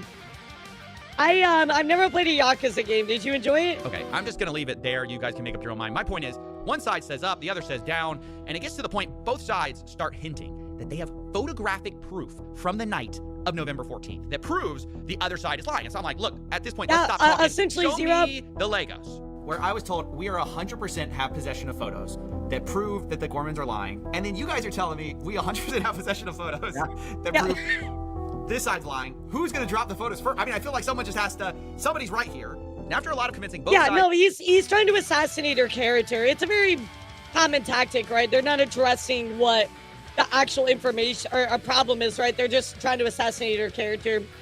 Very, very normal Twitter argument. Yo, what's up, Cassie Wolf? How are you? Thank you for the raid, kitty. We are talking about the Bricks and Minifigs debacle. Thank you for joining us. Yeah, how was your stream, cutie? Agreed to show me the photos, corporate and the Gormans. In fact, I scheduled the calls to do this an hour apart from each other. But let's remember their positions for a second. The Gormans say whatever was left unsold of Brian's collection that was in that store spreadsheet was in Salem store the night of November 14th. Then you have corporate side. They say whatever was left that night was maybe $2,000 to $5,000 of Legos. The rest was either stolen by thieves, the Gormans, or held off-site. It was not in that store. And on both sides, there's a lot to lose here, right? You've got the Gormans, who basically have been insinuated to have been stealing. And for Josh and Brandon, too, the new franchise owners, there's a lot on the line. I reached out to Josh, and he told me, I think her pictures would only show a few sets and minifigs. I replied, so if I can prove that the Lego sets were in the store, that will prove. Yeah, that would actually be a really, really big deal. It was fun to know there's so much to do with it still in a good way. No, I love games like that. It's so awesome. It's like Elden Ring, right? I'm still finding things to do. Brandon was lying. Josh replies, if it shows something different, then yes, I will eat my words. So the stakes have been established. And let's see the evidence, starting with Matt McNeff. First, he showed me the video, October 24, 2024, for a baseline of how the store looked. So this is the Salem Kaiser location, is that correct? It's the Salem Kaiser location, yes. So is it fair to say I'm seeing quite a few Legos here? I mean, I'm seeing a store of Legos. You'd agree? There's a good amount of Lego on hand. All right. This isn't what I would say is a well-stocked Bricks and Minifigs, but it's not terrible. It's I would say a little below average as far as overall stock. So now let's go to November 14th. Can you still see my screen? Okay. Yes, sir. Okay. So November 14th, when Brandon was in there helping. Wait, this is the day. This is like the big day. This is the day. Hold on, I gotta hurt myself emotionally for this. This is a big deal. This is a big. This is. I love how he's like, oh yeah, let's go. And the other guy's just like, yeah, okay. So anyway.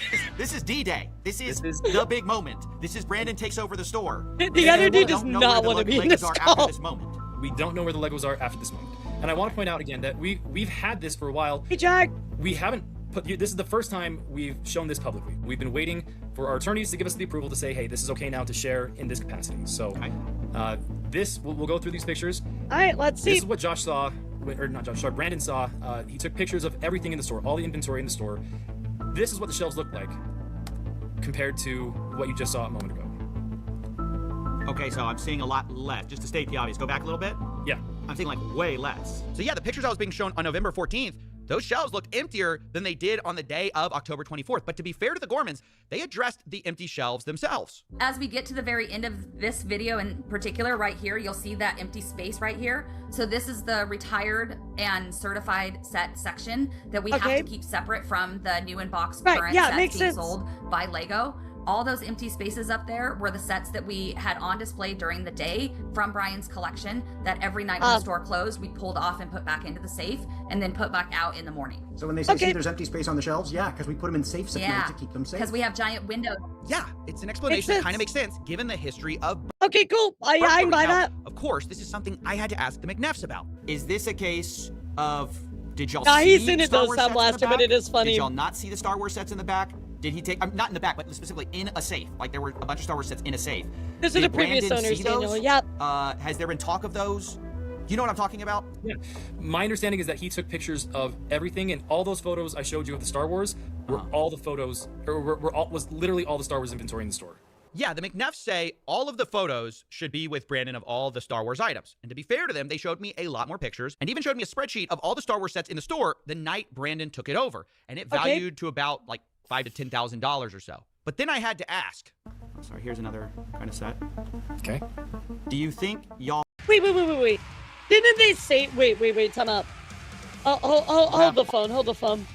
Very small detail. Didn't they state that they marked all of Brian's stuff with yellow stickers? Am I misremembering that, chat? I'm like 90% sure they said they marked all of their stuff with yellow stickers. Do you think y'all have all of these? Very likely. Okay. That's them right there. They're all marked in yellow stickers. I'm not going fucking crazy. They're right there, dude. They're right there. We don't have them. Really? Because what is this? Again, I'd be surprised if we didn't. But then I couldn't help myself. I started to bring up some of Crystal's photos to see if they matched up. Have you seen this before? Not that I recall. So, do you see that? Yep. So do you see it's in like some... That's the safe, dude. Look. Well, it looks like a safe. I mean, at least to me, but... kind of like a safe thing. I don't know if you can see the sides there. Yeah, it looks like it's okay. I'm not fucking crazy. Looks like a bookshelf to me, but sure. Okay, sure, yeah. So I think the important thing is making sure that all of these are in the inventory for-man cell. Sure, that's cool. 75041. They're right there, dude. They're right there. Yep. The Vulture Droid. 75169. Those are in the sheet. 169 I'm not seeing, so there may be... Okay, so there's one that is not on our list. Let's try this. 10240? Okay, nope, not seeing that one either. What about 9493? I don't see that one either. So maybe those were locked at the time, and Brandon did not get those pictures. All right, that's kind of a problem because the It's just a little bit of a problem because remember when you said that they weren't in the store at all? Well, they're right there, dude. Oh well, that's big lie number one, chap. Gorman's had over 200 photos of this store. I definitely knew looking at these photos, there's a lot more That's Legos literally in right the Gorman's there, photos dude. by quite a lot that Brandon's photos just didn't show. But corporate didn't really see it that way. Yeah, the corporate just didn't take a lot of pictures, so it's almost like they're framing it like, well, we took pictures of everything, right? So you can't say, oh, well, we're wrong because, you know, there's not a picture of it. But the thing is like, just because you didn't take a picture of it doesn't mean that it doesn't exist. You know what I mean? Like, they're literally framing it, like, actually framing it. But still, in the grand scheme of things, we're not talking, again, 10 times the amount of sets here. I don't know. I haven't shown all the photos yet. I don't know exactly how much. Jesus fuck. If there's a calculable figure that we can look at and say, great, this is what was there, I promise you, it's not $100,000 worth of Lego. But you admit that it was there, right? And so where's the rest of it? You got me. I don't know. Maybe I'm a little too in my head about this U-Haul story. You don't think it could have been some U-Haul thing? There's no way. Oh, yeah, have we talked about the U-Haul yet? We gotta talk I was about gonna say, wait, what the fuck is the U-Haul? Is that the storage? the U-Haul for a second. This is another one of those things that was like really disputed between the two parties. Was this U-Haul that supposedly was driven up to the store the night of the takeover. I do not remember this. Wait. I do not remember this in Ben's videos. So when Brandon came to the store that night, he was driving a U-Haul truck. Now, in typical fashion, this was immediately disputed. Brandon showed up to the Salem store in a rental car. When he came to get the keys. Okay, this must be like some small fact that like was completely separate from other stuff. All right, well, let's listen in. This is new. So he was there in a rental car, not in a U-Haul. It wasn't until after he told me he was taking the keys and locking me out that I really kind of paid attention to the fact that he had a large, not the small, the large U-Haul Okay, truck. so we had a Yeah, U-Haul. I just kept hearing about this U-Haul truck. Now, why is it significant, U-Haul or not? Well, one, a U-Haul truck can fit a lot of Legos, but the big reason it mattered to me was because I was actually called by an ex-employee of the Bricks and Minifigs store in Eugene, Oregon. Remember, that's the one that Brandon and Josh owned. And he told me something very interesting. I'm a former employee, started in 2024, and I was working under the old, Oh my god, we got the whole like fucking voice changer and shit. This guy's like, please make me anonymous. Poor dude. What store was this? Bricks and Minifigs, where? Okay, now what did you see that made you want to talk to me? I saw Reckless Ben's YouTube video about the sales for closing down because I was talking to my employed co-workers about the situation about Salem, and we were told through other employees that it was just a bad area to work in. It was like haunted, if you will. Haunted. Going around. But after seeing the video of Reckless Ben, he exposed them, and it makes a lot more sense with what we dealt with Brandon and Josh. Like, oh, Crystal stole Lego sets and bolted out of the country. Who says that? I feel like this is some like true crime fucking like thing, chat. Like I'm looking at this and I'm just like, this actually feels like fucking true crime. Like.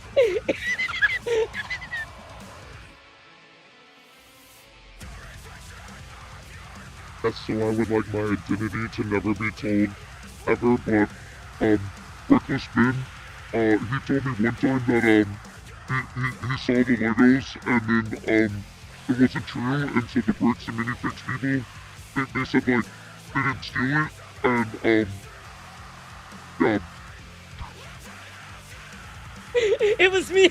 It was me. It was me. Oh my god. Brandon told us. There's no no difference in the voice. That's crazy. When he was dropping off all the Lego sets to us that night. He used like, it was a bunch of used Lego. Wait, so he's saying that he used the U-Haul to pick up the Lego sets, and he took them to the other store. That's good. Yeah, let me do the black silhouette too. Oh my god. Sets that sell like saran wrap. They had Star Wars CD. They used a lot of stuff. It was like a medium-sized U-Haul truck. Wait, they brought a U-Haul truck. Yeah, that exactly, Boggy. That was actually me turning off my voice changer. Yeah, you guys got me. I'm gonna have to talk like that for the rest of my life with my real voice, right? And to Eugene. Don't show Twitter, they'll lose their minds. Star Wars sets and everything. They have a bunch of used stuff too. Wait, At this point, I would not be surprised if Netflix buys the right to make a movie or a TV show out of the whole thing. Absolutely deception. Except it won't be like Legos. It'll be like what's a knockoff Legos? Yeah, it'll be like something completely different. Hey, Kira, what's up, kitty? Store from Crystal. Watching this old bricks and minifig stuff. I believe so, yes, because he said that Crystal stole Legos and left the country. While he has a U-Haul of Mega Legos. blocks, mega blocks. Yes, Lincoln Logs. They stole $2 million worth of Lincoln Logs. It won't be corrupt police. It'll be like corrupt fire department or something. Yeah, they're supposed to save the Lincoln Logs, but they burned down. I have to be inspired by this story. Interesting. Yeah, it can't be the same. It's got to be inspired. We're just gonna hold on to this stuff until corporate tells us where we have to distribute it. And we're like, oh, well, it makes more sense if we can take it because we're kind of struggling with, the product we put on the shelves. Oh my gosh, we really got to find out. Was there a U-Haul that night or not? Because everybody's disagreeing about it. This Eugene, Oregon guy says, oh yeah, a U-Haul showed up with Star Wars sets in it. Brandon was talking about the Salem store. You got Matt McNeff saying there was no U-Haul there. It was a rental car. You've got Crystal saying, yeah, I thought it was really weird. There was a U-Haul truck there. So I told the McNeffs, I really got to find out what the truth is here. If you know Mega Blocks sent in some fucking plants to steal all the Legos. It's Mega Blocks. Know anything about it, let me know, because that's just something I heard. I do, and it has nothing to do with the Salem store. Well, at least not the Salem store in the way that it is there. Brandon showed up to the Salem store in a rental car. When he came to get the keys from Crystal, he was there in a rental car, not in a U-Haul. So when there was the handoff, so where did the U-Haul come from? It was a rental car. Correct. He was there in a rental car. Got it. Yeah. When you have records for that on your company stuff, yeah, shouldn't be able to prove that. Yeah, we paid for a rental car. Here's the, credit card, put on the business card, etc., etc. Or here's us reimbursing him, etc. That should be on file. Okay. And I think any of the, like, if you were to look at the footage, the ring cameras, all that stuff, you won't see a U-Haul sitting anywhere in the parking lot. So after hearing all of this, I don't believe that. Find the evidence. So I start sifting through these photos I have, right? I realize I have a parking lot photo. I check it. No U-Haul, just a red truck out there. I check another photo where you can see the window, but the problem is it's night outside, so you can't see. And so I'm looking at everything I can. AI enhance. And there's just nothing, I have this alternate angle. I'm looking at that, and then wait a minute. Bada bing, baby. Photo. Bring up the brightness of this photo a little bit, and my God. Wow, look. Wow, what a surprise. They lied.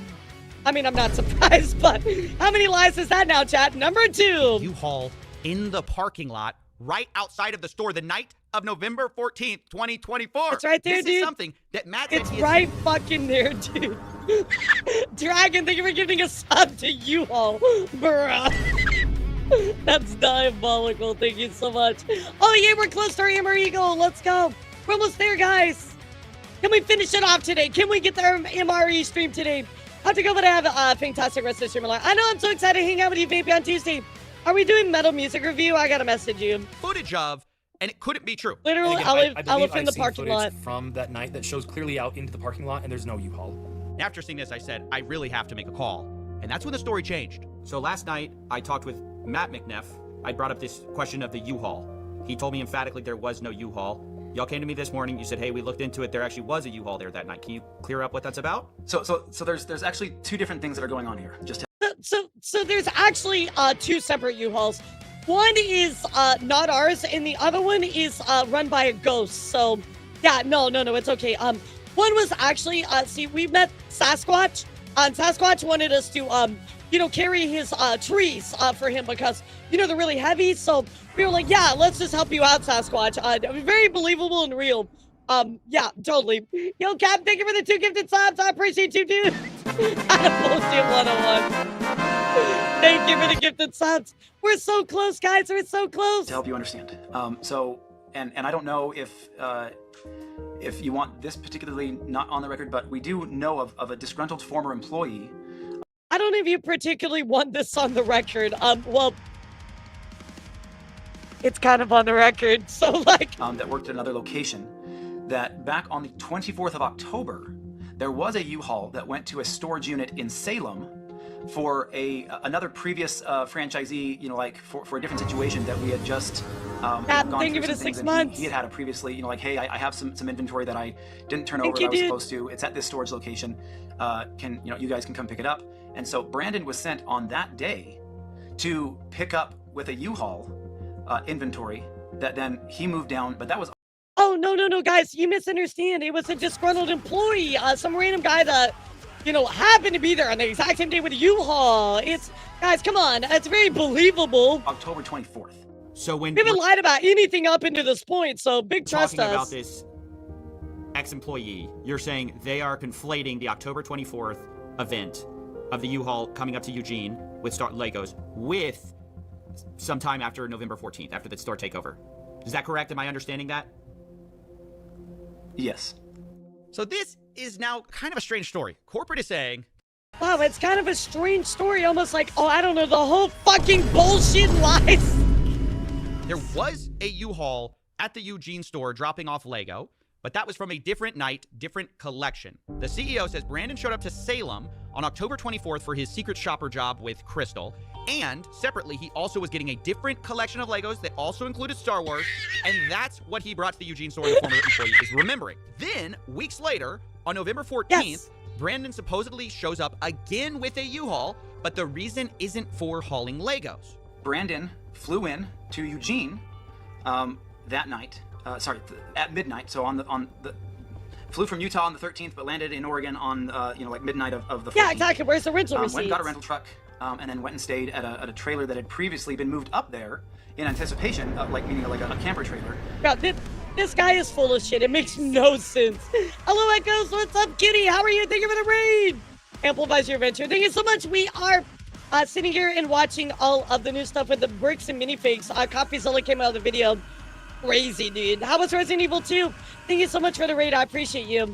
Please sit back and relax. I'm more than happy to take care of you and your community while we talk about this whole crazy debacle with this In video. anticipation of the potential hostile takeover previously. Doing good. Is that How why are you? he had a U-Haul? Is that the reason he had a U-Haul was for this camper, or what's going on with the... Yes. I don't know how people play Resident Evil. That shit looks scary as fuck. So then what happens is he takes his rental vehicle truck and he tries to connect the trailer, the camping trailer, to that truck, and it's not rated for that particular weight, and he realized, oh crap. He called around and found that U-Haul had a rating for one of their box trucks, and so he grabbed that, went and got it at 10 a.m. on the 14th, and so he then went and hooked that trailer up to the camping trailer to a U-Haul, drove that trailer down to another location where he could... Bro, I don't even know what the fuck kind of story this guy is weaving. Like, I'm like just like my brain is like breaking right now. Like, it's all this mumbo jumbo, dude. Set up the camping trailer in Salem, dropped off the camper trailer, and then he arrived in a U-Haul to the Salem store, and then... But I thought you said he had a rental car and he didn't have a U-Haul there. Went in, said hi to Crystal, and then as she was leaving, the door shuts, and so he locks it, calls the locksmith, takes him a while to... Dude, this guy's really like... So anyway, Superman came down and had a fight with Batman, but unfortunately Spider-Man actually was sucking on a monster, what she was happened to be drinking from a beer mug, by the way. And so anyway, when Spider-Man and Batman and Superman decided to fight each other, anyway, Mickey Mouse showed up. And so Mickey Mouse was like, oh my God, I need you to haul, Universal Studios over to Walt Disney World. But they were like, no, that's too much work. Like, what the... to finish up the changing of the locks. Brandon at this point is pretty exhausted, so, and he has an hour drive back to Eugene. Yeah, like... Dude, you said that he only had a rental car, but now you suddenly changed your story. I didn't mind Dead Space that terrifying, honestly, still spooky, but not Dread. Dead Space is not that spooky, I feel like, but Resident Evil, it definitely gets me. To drop off the rental truck, so he drops it off at midnight or 1 o'clock, something like that, grabs the rental truck and then heads back up to the camper trailer in Salem, and then it's probably gets in at around 2 or 3 in the morning, spends a couple of gets that's a little bit of sleep before he has to head back to the store at 9 a.m. before the other employees get there. The timeline that is trying to be portrayed just makes absolutely zero sense.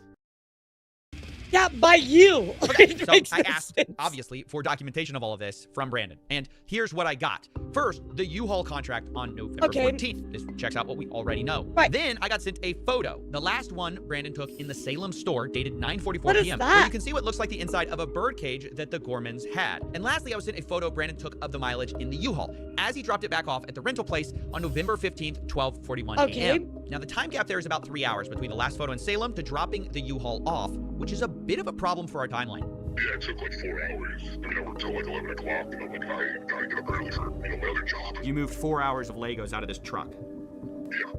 All right, so as weird as this U-Haul thing is, the timeline just doesn't fit, to be honest. If it took 4 hours to unload, you can't also drive to another city, load and unload and drop off the U-Haul in that time. But still, even if this is true, it's pretty weird, and it's one of the most bizarre stories I've ever heard, to have a U-Haul thing back to back.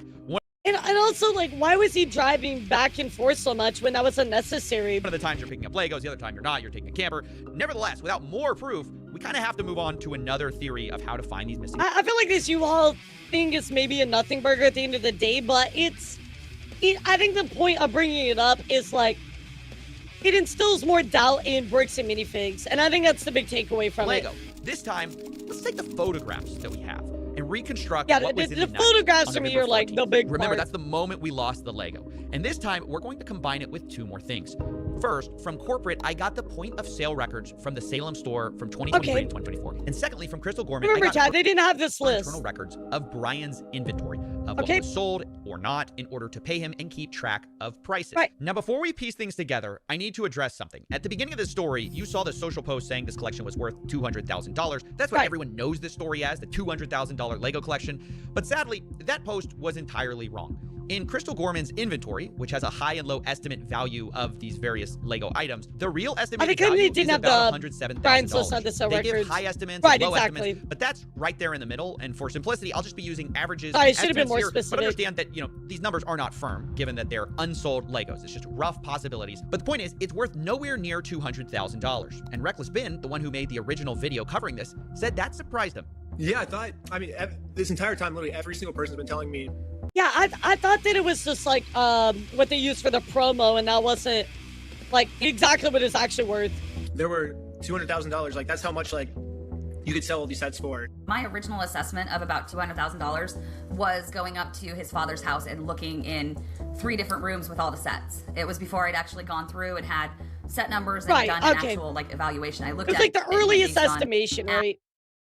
As things progressed and as I started to delve more into the actual inventory and evaluating it, that number changed. But we put out the press release well in advance of the event itself, so that press release went out before I had those full numbers. So we went, this is a nice even number that will grab attention and bring people into the store, so we went with that. And still, to believe that is accurate at the high end. Like, it was one of those things where when she was looking through and going, well, it says this and it says this, like, you don't think even at the high end? You haven't actually seen the spreadsheet. No, I haven't. You might want to cut that part out because he hasn't actually seen the inventory sheet. The spreadsheet says about from between 85,000 to 120 something thousand. In the midpoint, about 107 or something like that. Of what? So really, what Coffeezilla is saying is like, when they first estimated it, it was 200,000, right? When they walked in the room, but the actual dollar amount is probably on average closer to 107,000. With inventory. Does that sound right to you? Which is fine. I think it's fair. This has been a really big point of misinformation to clear up, because if we're ever going to find the missing Lego, we need to start with the right number, the right value. It's about $107,000. Now, between 2023 and 2024, the Gormans record sales of about $24,000 of Brian's collection in their inventory. Yeah, it's just the average, right? Have a good one, Brian was Echoes. entitled to about 65 to 70% of it. He was paid $17,000, which roughly tracks with that. Which means on November 14th, the big night, So there's the still a lot remaining amount missing. of Brian's collection that should have been in there is about $82,000. Now, it doesn't take a genius. So again, $82,000 is really the actual amount of money that they were technically scammed for at this point. To realize this is a very different number than corporate provided, who found only $2,000 to $5,000 of it linked to Brian. And later they said they only found 13 to 15,000 in total Lego Star Wars. So you're talking. But we know that's maybe not true 11 from the pictures.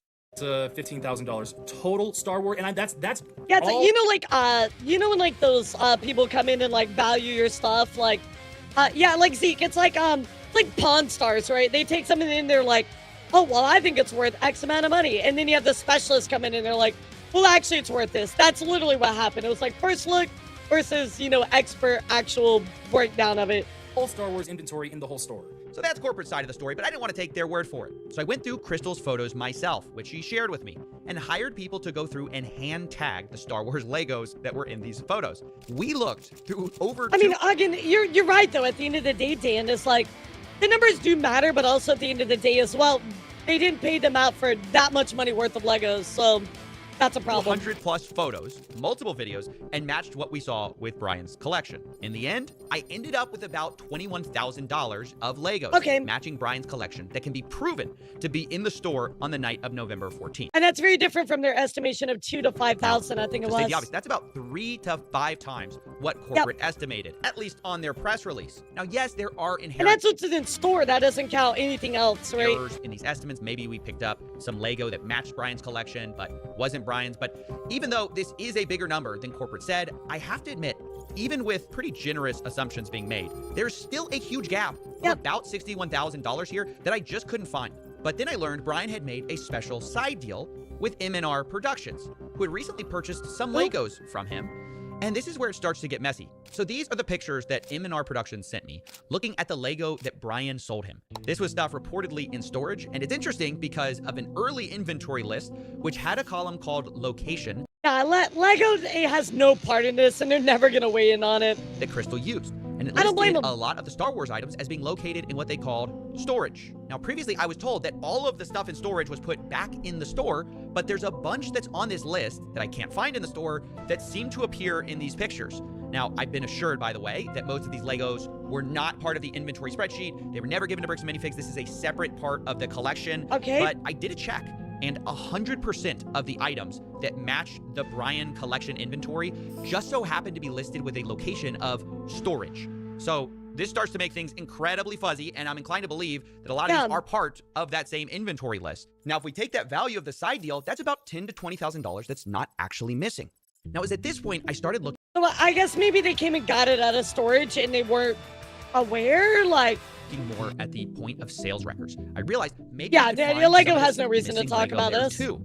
So this is from the Salem internal store records. Like, I guess this is what is entered when someone does a sale, and it's everything from September 2023 to November 2024. It's your consignment list. Anything. And by the way, before we continue, yes, this was all a lot of work. If you want to, please support us on Patreon. That's how this show gets made. But anyways, according to those records, about $51,000 in sales went through during this time period in a way that matched Brian Mansell's collection. Okay. Now, that really worried me because Crystal's inventory list showed only $24,000 in sales for Brian, and Brian was only paid for that amount. But suddenly, I remembered back to a time when I spoke to Crystal, and I asked how much was sold prior to the takeover. Which is something similar from what you told me, Crystal. Yeah. You told me, hey, it was about 50-something thousand. Okay. But All Brian... right, so that lines up, because I think a lot of people in the last Bricks and Minifigs statement, right, they try to really push the blame on her, but it seems like she's been very honest and transparent the entire time, right?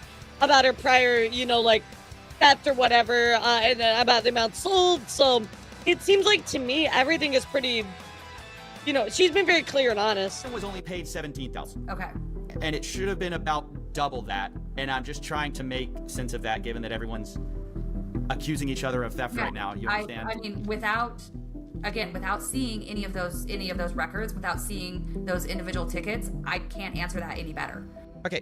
This is kind of a problem. The math ain't math in here. Right. 65 to 70% of 50,000 is almost double what we believe Brian was paid. And digging into the details, it turns out a lot of these sales come from what Crystal's spreadsheet actually categorizes as layaways, meaning they were marked as having been sold, but layaways are when someone puts a down payment on an item and later pays it off. Oh, you can layaway consignment? That's crazy. But the problem was there were a lot of these, worth about $20,000 in layaway, and that felt a little strange to me. And because of that, I asked Josh Johnson, the incoming owner, and he responded, quote, "There were 2 to 3 items on layaway when they took over." So that can't be right. Of that on the inventory So basically they've also misrepresented the layaway stuff. list. Do you know about how many layaways? I haven't gone through and done a count, but I know it was vastly more than 2 to 3. It was about 98.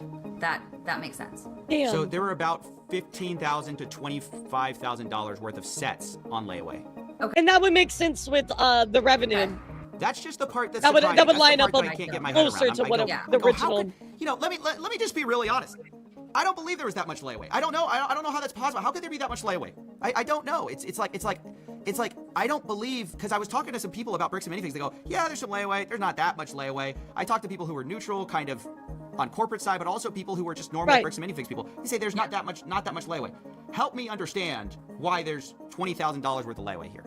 Oh yeah, that's absolutely. If you talk to other bricks and minifigs locations, layaway is extremely rare. I think outside of the Brian's collection, I don't. Okay, good. I'm not crazy here. So then why was there so much layaway there? No, absolutely not. Outside of Brian's collection, I think Dude, just the way she answers everything so upfront and honest, I truly believe her.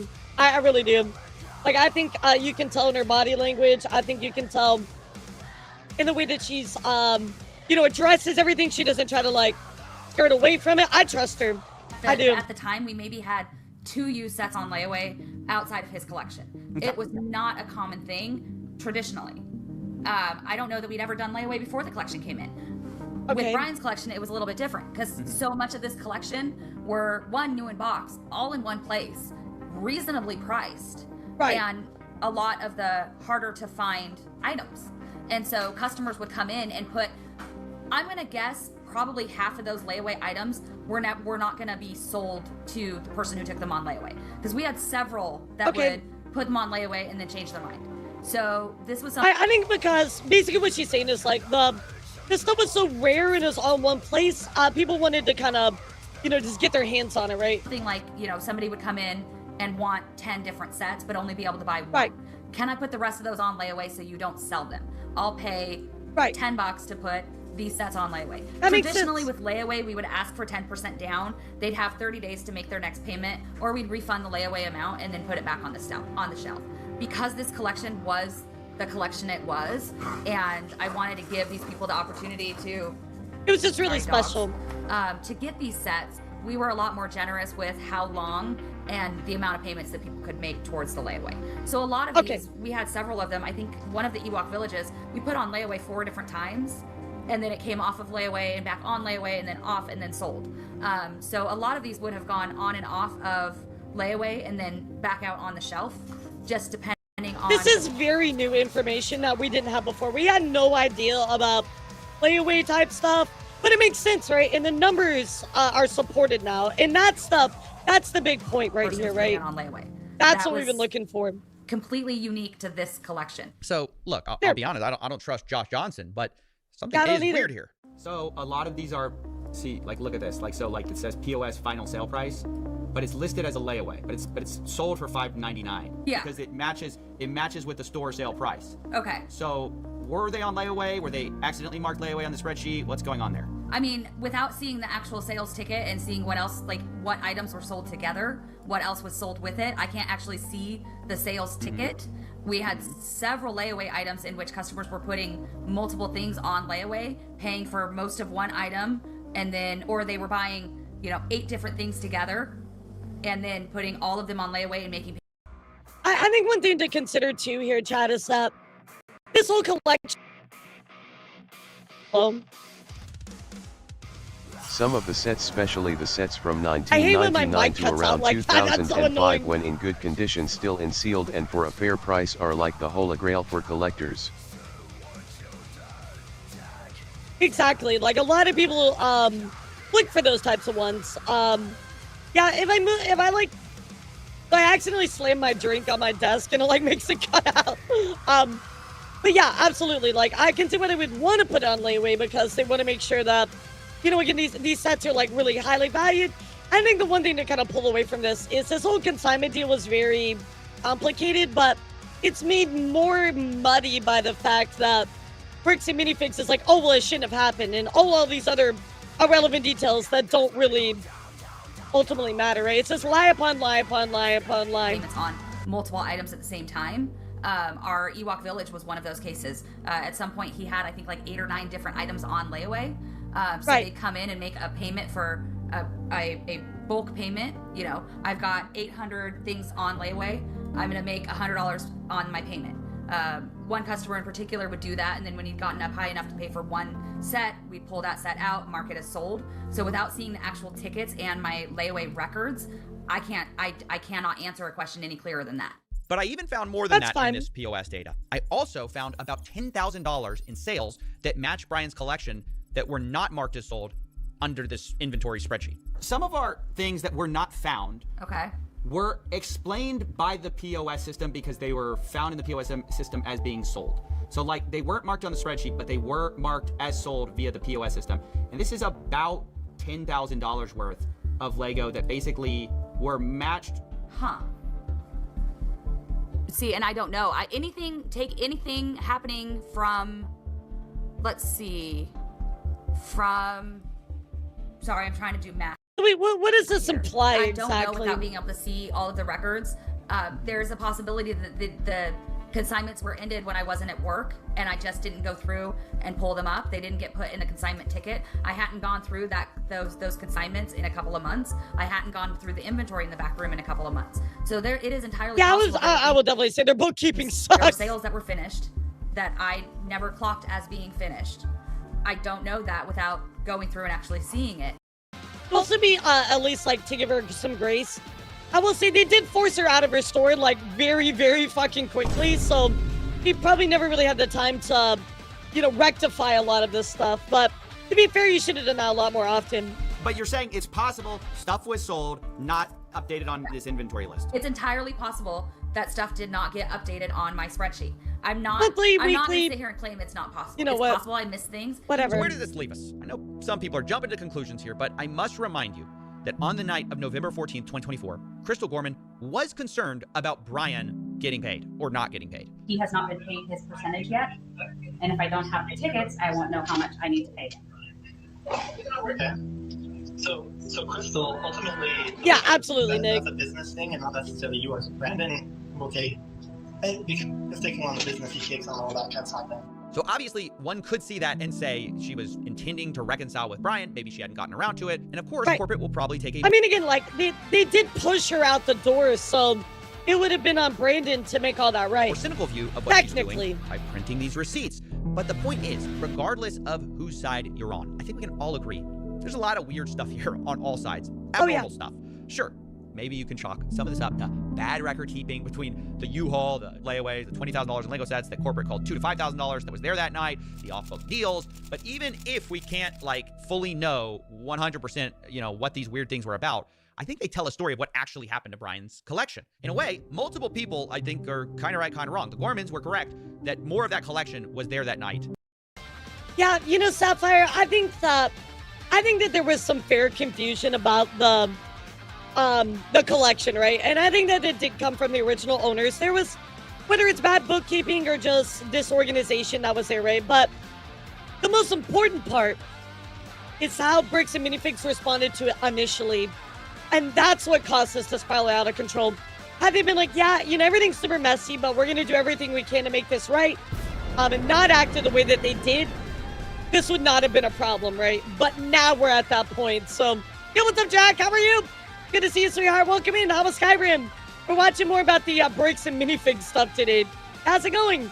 Of the takeover than previously thought. But corporate also... I do think that Bricks and Minifigs response is what made this truly spiral out of control. That some of it was offsite, and that appears to be partly true, although some of that is disputed, and it looks like, way more of the collection was sold and layawayed than Brian was paid for. But all in all, there's a lot less missing than many people think, especially if your starting number is $200,000. I estimated, and I must emphasize, estimated with bad records, that there's only... A museum mod, that's cool. What is that? Well, thank you for the raid, sweetheart. I appreciate you. Only about $10,000 to $20,000 in Lego that isn't explained by one of these sources. Okay. This isn't to say Brian's been fully compensated. Much of this, Brian wasn't paid for that I know of. So I estimate he's still out about $50,000 to $83,000 for Lego he wasn't compensated for.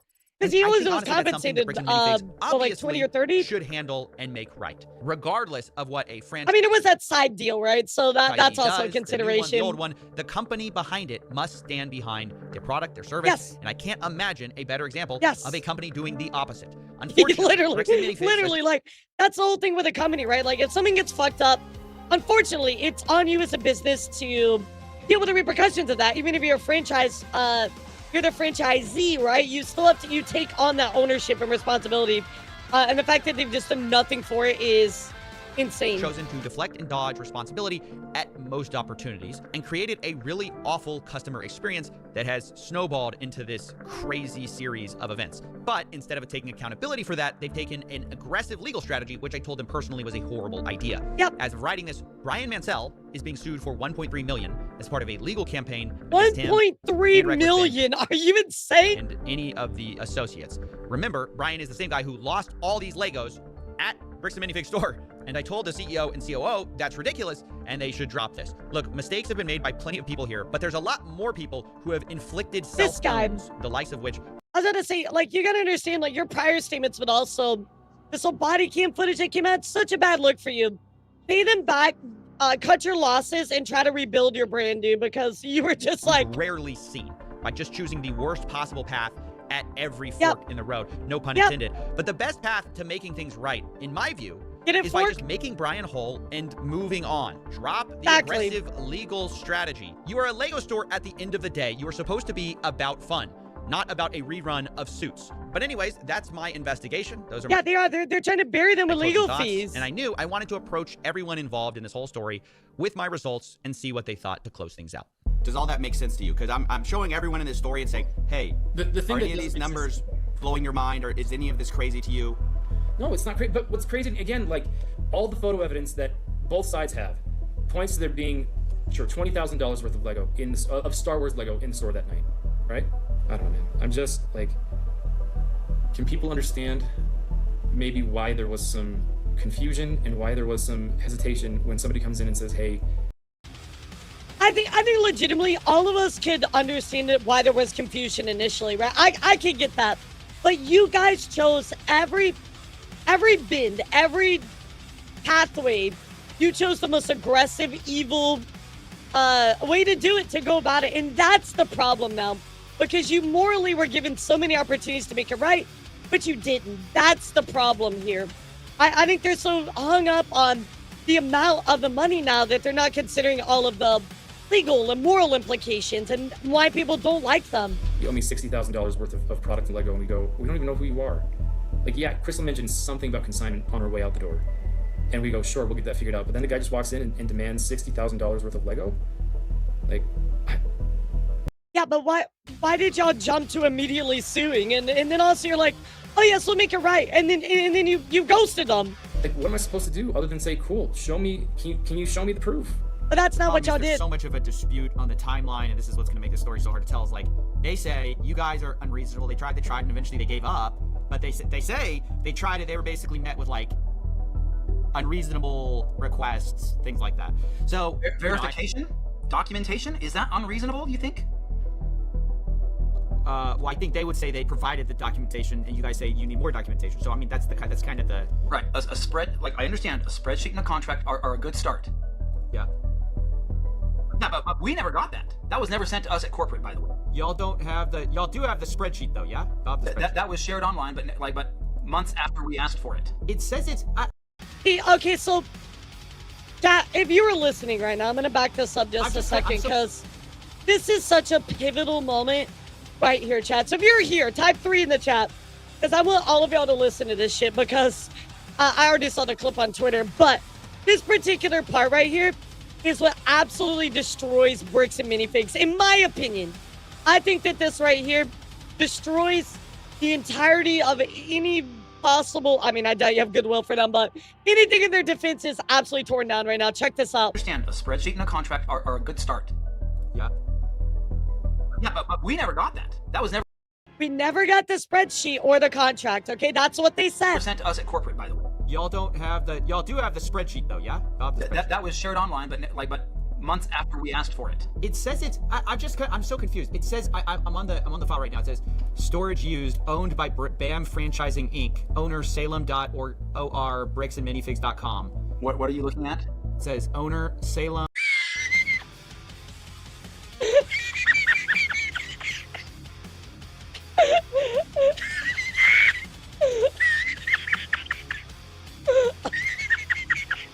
Wow, well, interesting there. It says that you guys own it.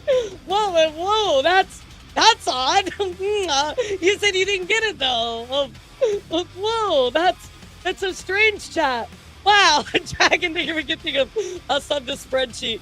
Here, let me fix this for you. Hold on here a second. Let me make this right really quick. Hold on.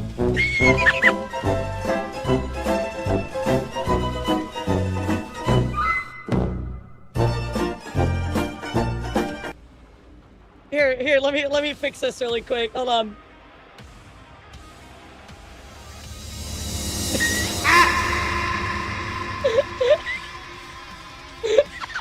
Why you always lying? Why you always lying? Oh my god, dude. I mean, this is incredible. Yeah, we never got that. Yeah, okay, bro. Okay, bro. Oh my god, dude, you can't make this shit up. You cannot make this shit up. What are you looking at? It says owner It's Salem. right there. OR at bricksandminifigs.com. That's you guys. It says owned by BAM Franchising Inc. It says created September 6, 2024. When I look at it, I forgot about the date too. this is the Mansell list, I believe. There's the date as well, guys. 2024. It's September 6th. It's right there. So this would have been created under so we have the we Y'all definitely have this. Y'all have access to this. Well, I had no idea. Like Oh, I had no idea. Well, that doesn't mean that it didn't exist and you didn't have access to it, because as you said, it was never given to you, but you guys had access the whole time. Just because you didn't know doesn't mean that it's no longer true. Like, ignorance of the matter is not an excuse. Like, oh man. So if this is the first that anybody has shown me that a spreadsheet was created using like Bricks and Minifigs, Salem, like, and all of this stuff was archived. This is the first I've seen that this spreadsheet was created. It doesn't matter if it's a first. You should have seen this and been like, oh my god, you were absolutely right. We did have access to that. I messed up. I can see it right here. I can see the ownership. I can see the date. We fucked that up. Whether it was he was lying or wasn't informed about it, you still have to own that. Created by Crystal. And You still have to own that. How accurate it is, how up to date it was. We don't know a lot of those types of things, and understand. I appreciate you sharing this with us because we had no idea. Again, you don't know what you don't know, and you can't, like, we don't know everything, and we don't go, like, looking in every nook and cranny everywhere. Like, we just don't know some of those things. So. Remember when they said they did a thorough investigation and found that they did nothing wrong in their last statement? Yeah, it's all Crystal's fault. It's all Crystal's fault. Dude, you are a liar, dude. You either lied by omission or you just straight lied. Either way, you're a liar. You lied, dude. You went on record to say we didn't have it, we didn't know about it, this and that. You lied. Either way, straightforward. You lied by omission or you lied. Yeah, he's also floundering too.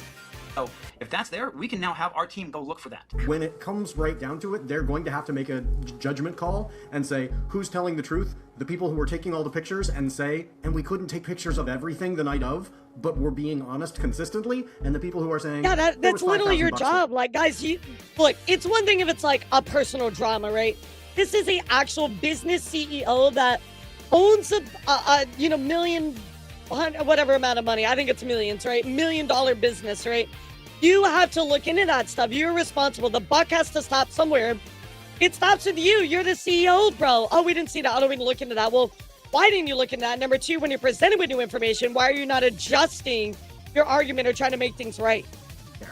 Really? Like, that makes Not no yet, sense. Pop. We've Why got are the you the way evidence, that and you yes, are? there's a discrepancy. We acknowledge we did not take pictures of everything, but does that mean that the discrepancy is, oh, and therefore these missing, percentage, whatever that would be, Yes, 5%, they own all that is some responsibility. magical other place? If or it was sitting there in the store and we didn't get pictures of it? If I That's if the I more messed reasonable up, explanation. if I messed up on my record keeping, I will take accountability for that. Mhm. It's possible. If my staff, And I love that she's actually, I think that she's the first person, what's up, podcaster, how are you?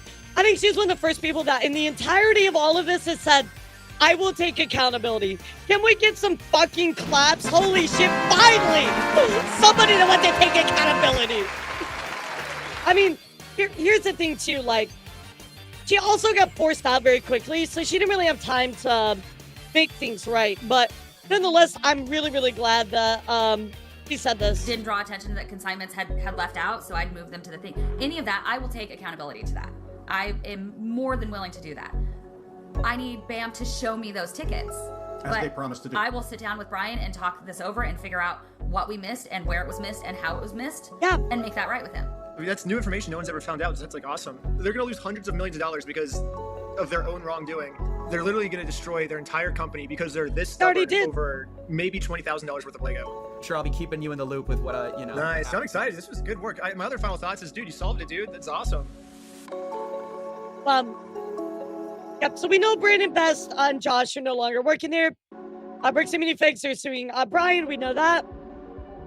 Training is ineffective against Rex Husband, yeah, we know that. We know that too. Gorman's are suing Bricks and Minifigs. Oh, interesting, I didn't know that. Also claims Brian's collection at original aggregate value of about $250,000. Interesting. They're in it too. Wow. Dude, what a fucking insane fucking story, dude. I mean, like, my God, man. This is wild. This is absolutely wild. Yeah, that means Part 3 is going to get an extended edition, but this video was so important because CopyZilla did out so much information, guys. So much information. Insanity. Absolute insanity. Wow. I really want to give him a lot of credit. I hope that even though we watch it here, guys, you will, go like. I'm going to subscribe as well. Leave a comment. Go support CopyZilla for putting into all of this really, really hard work. Yeah, really, really hard work. Incredible. So I think it's pretty safe to say at this point, Bricks and Minifig has been caught in a few lies. Also some very questionable stuff with this U-Haul as well. Yeah, we check the comments. Yeah, sure. Arguing semantics on the 80K only lose millions in a brand reputation damage is fumble this century. Born too late to witness the Salem witch trials. Born just in time to witness the Salem Lego trials. Copy game also like YouTube version of FBI taking over local case. Yeah. I don't know if you particularly want this on the record. Dude knew how stupid its impromptu U-Haul narrative was about to sound. I'm fucking weeping. I mean, the general consensus here is very bad for him. As you can see, chat, it's very, very bad. In other news, guys, we have a very crazy story that I want to wrap up everything with. And this has to do with the streamer, I'm Not Kenneth. I'm Not Kenneth caught his girlfriend, her name, Kathalina. Sorry, I had it in my notes. I'm Not Kenneth caught his, well, now ex, former girlfriend, Kathalina, cheating on him. But it wasn't just cheating on him with her cousin. I used a camera on his $900 cat litter box to find out about this. His girlfriend is also a streamer, deleted pretty much all of her social media profiles. Now, of course, she goes on to make an apology video. I'm going to read a synopsis here. She goes on to make an apology video where she says, I'll play the start for you. Just listen. Hello, everyone. I am here to say my truth and share my story on the things that have been released on the internet and the things that have happened to me. First and foremost, I want to start off by taking full accountability for what I did. So in this, she says that she wants to take full accountability. But what we're going to go look at, guys, is she actually took pretty much no accountability, like zero, and we'll take a look at it. Of course, I'm Not Kenneth actually drops a bunch of receipts inside of his own response. Again, these are all quite long, so I encourage you to go check them out. But he drops a lot of his own proof in here as well, talking about it. But most notably,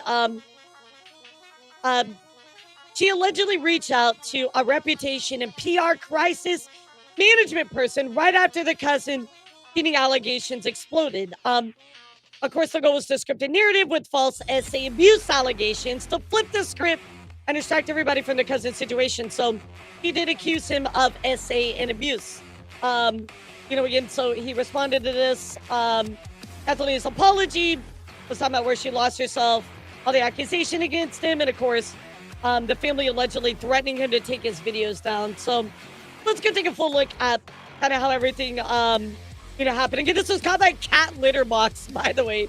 That's crazy. So Catalina responded to her ex-boyfriend, accused of cheating on him with her cousin. The streamer posted a 12-minute video addressing the controversy, apologizing to her ex and supporters while also denying several claims that spread online following Kenneth's viral videos. So again, she said right here, I'm going to take full accountability, and then proceeds to take no accountability.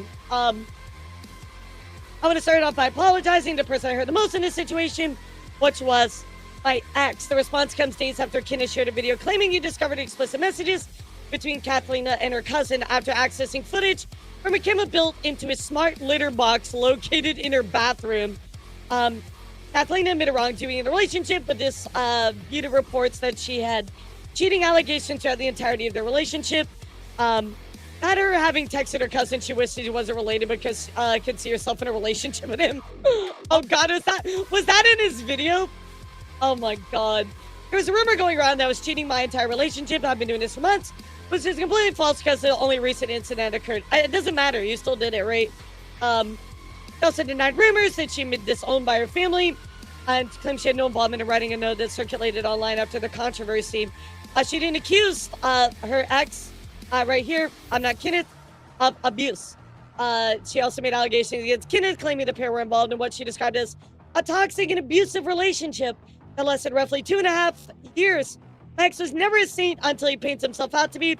He alleged he subjugated her to verbal, emotional, and physical abuse during the relationship. She claimed there were multiple occasions where he placed her in a chokehold against a wall and also accused him of sexually assaulting her during an encounter where they had been drinking. She said she has videos, photographs, letters, and messages to support her allegations, which we've not seen. Kathleen also revealed that she had involuntarily admitted to a mental health facility after being considered a danger to herself. Right, yeah, none of that evidence has been posted. He said that she had struggled with depression and claimed she had attempted to take her own life multiple times in recent weeks. I'm really sorry about that. Again, that doesn't justify your actions, but I'm really sorry. I hope you got the help that you needed for that. Kathleen says she plans to seek professional help and eventually return to streaming. I didn't want to come back, she said. I didn't want to be able to use my platform to raise awareness for mental health. So let's take a look at the beginning of the video because it kind of wraps up a lot of everything. There's no way out of this one. I'm sorry, but you're done. You're finished. So apparently Kat has dropped a video titled My Truth. But honestly, Kat has dropped a video titled My Truth, but the whole video's fucking lies. So how the fuck does that work? I'm not gonna lie, Kat, you fucked with the wrong one. Nobody, and I mean nobody, will sit here and fucking lie on my fucking name, bro. Hell nah. Alright, so the demon has dropped. Yeah, he brings out so many receipts in his video. It's wild. It has 2.8 thousand likes. Y'all niggas are sick in the head. Y'all niggas really let yourself get manipulated by this demon, bro. I mean, I will say, just because somebody likes a video doesn't mean that they support them 100%, right? Like, so I don't know. When I see like likes on a Twitter post, I don't even be like, that they agree with it, right? They're just kind of just hearting it or liking it, right? I mean, it means nothing. Demon. Let's get into it. Hello everyone, I am here to say my truth and share my story on the things that have been it's not an endorsement. that have happened to me. First and foremost, that's what I'm talking about, the Peter Griffin room. I want to start off by apologizing to the person that I hurt the most in this situation, which was my ex. I want to say sorry to my supporters. Making up lies and stuff like that is unacceptable. And I have to own He's still shown no proof for sorry it. for hurting you, and I'm sorry that I did not take your feelings into consideration when I did what I did. But our relationship was not picture perfect. All right, I'm sorry for fucking, you know what? I'm sorry for cheating on you with my cousin, but our relationship wasn't perfect, so that's the reason why I did so. I'm sorry for sending my cousin pictures of my ass, titties, and fucking cooch on your living room couch and in your restroom and on my bed, but you know what? Because our relationship wasn't okay, that excuses it. I'm sorry that you had to find my cousin's cock in my camera roll, but you know what? It's okay, because our relationship wasn't okay in the first place. And that right there is the work of the reputation saver that you was emailing and your fucking YouTube manager told me about, bruh. He told me that the moment I exposed you, that you was emailing people trying to figure out ways how to come back from this shit, bruh. You was emailing people discussing ways on how to just push the whole cousin freakery aside and just bring something new to light. And it's like, bro, like, come. And of course, in these particular messages, guys, this shows her reaching out to PR managers to try and, of course, handle the situation and try to, you know, divert the attention to something else. So, absolutely crazy situation, guys. He does have an original video where he came out with, my girlfriend cheated on me with her cousin. I mean, it's pretty wild, guys. It's pretty wild. So, definitely a very drama-filled story. Not something I would normally cover, but it's just so out there and wild, guys. I feel like I had to mention it. I mean, yeah, very, very yucky, very just, I don't have words. I don't have words, chat. Like, what the actual fuck? Did you ever think I'd be reading this as a headline, by the way? Like, did you think you were going to show up to my stream with this kind of headline? Like, you know what I mean, chat? It's just like, what the fuck is going on in our world, dude? I don't know, guys. I have no more words anymore for humanity as a whole. Diesel Patches did a good short video of it, covered messages she sent out that proves. Right, yeah. Like, she still doesn't come out with any evidence, so. Insane, chat. Absolutely insane. Why are we still on planet Earth? I have no fucking idea, that's for sure. I mean, to be fair, some VTubers are pro incest, so I figured wait, what? Oh, that is not a sentence that I wanted to read in my chat, but I guess here we are. Like, what?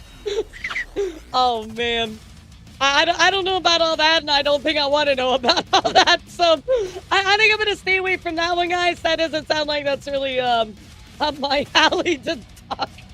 Oh my god, dude. Every day we stray further away from God. Jesus fuck, dude. Yeah, you know, good time to end stream. Yeah, good time to end stream. Guys, thank you so much for coming on this journey with me about the bricks and minifigs. I'll keep you up to date. Thank you for all the support in the news recently. I'm really happy to see that so many of you guys love the Friday news. I know it's not my normal stuff, but I'm glad that you guys are willing to sit around and hang out with me and talk about non-VTuber news as well. I appreciate that. So I'm going to be uploading some videos over on my YouTube, my news YouTube, so go and check those out if you want to, and I will see you guys tomorrow. We have a very big collab, 5 o'clock in the evening, with a bunch of friends. So I think we're playing golf with friends or Super Battle Golf, whichever one. I don't think we've decided. So anyway, guys, have a good one. Fun with Starlight said she's doing a 24-hour stream as she just started, so we'll give her some love, okay? Hi, guys. Have a good one. Hi, YouTube. Thanks for tuning in, y'all. Hi, Twitter. Thank y'all as well. And, of course, hi, Twitch. Have a good one, cuties. Gosh, we're so close to MRE goal. We're 5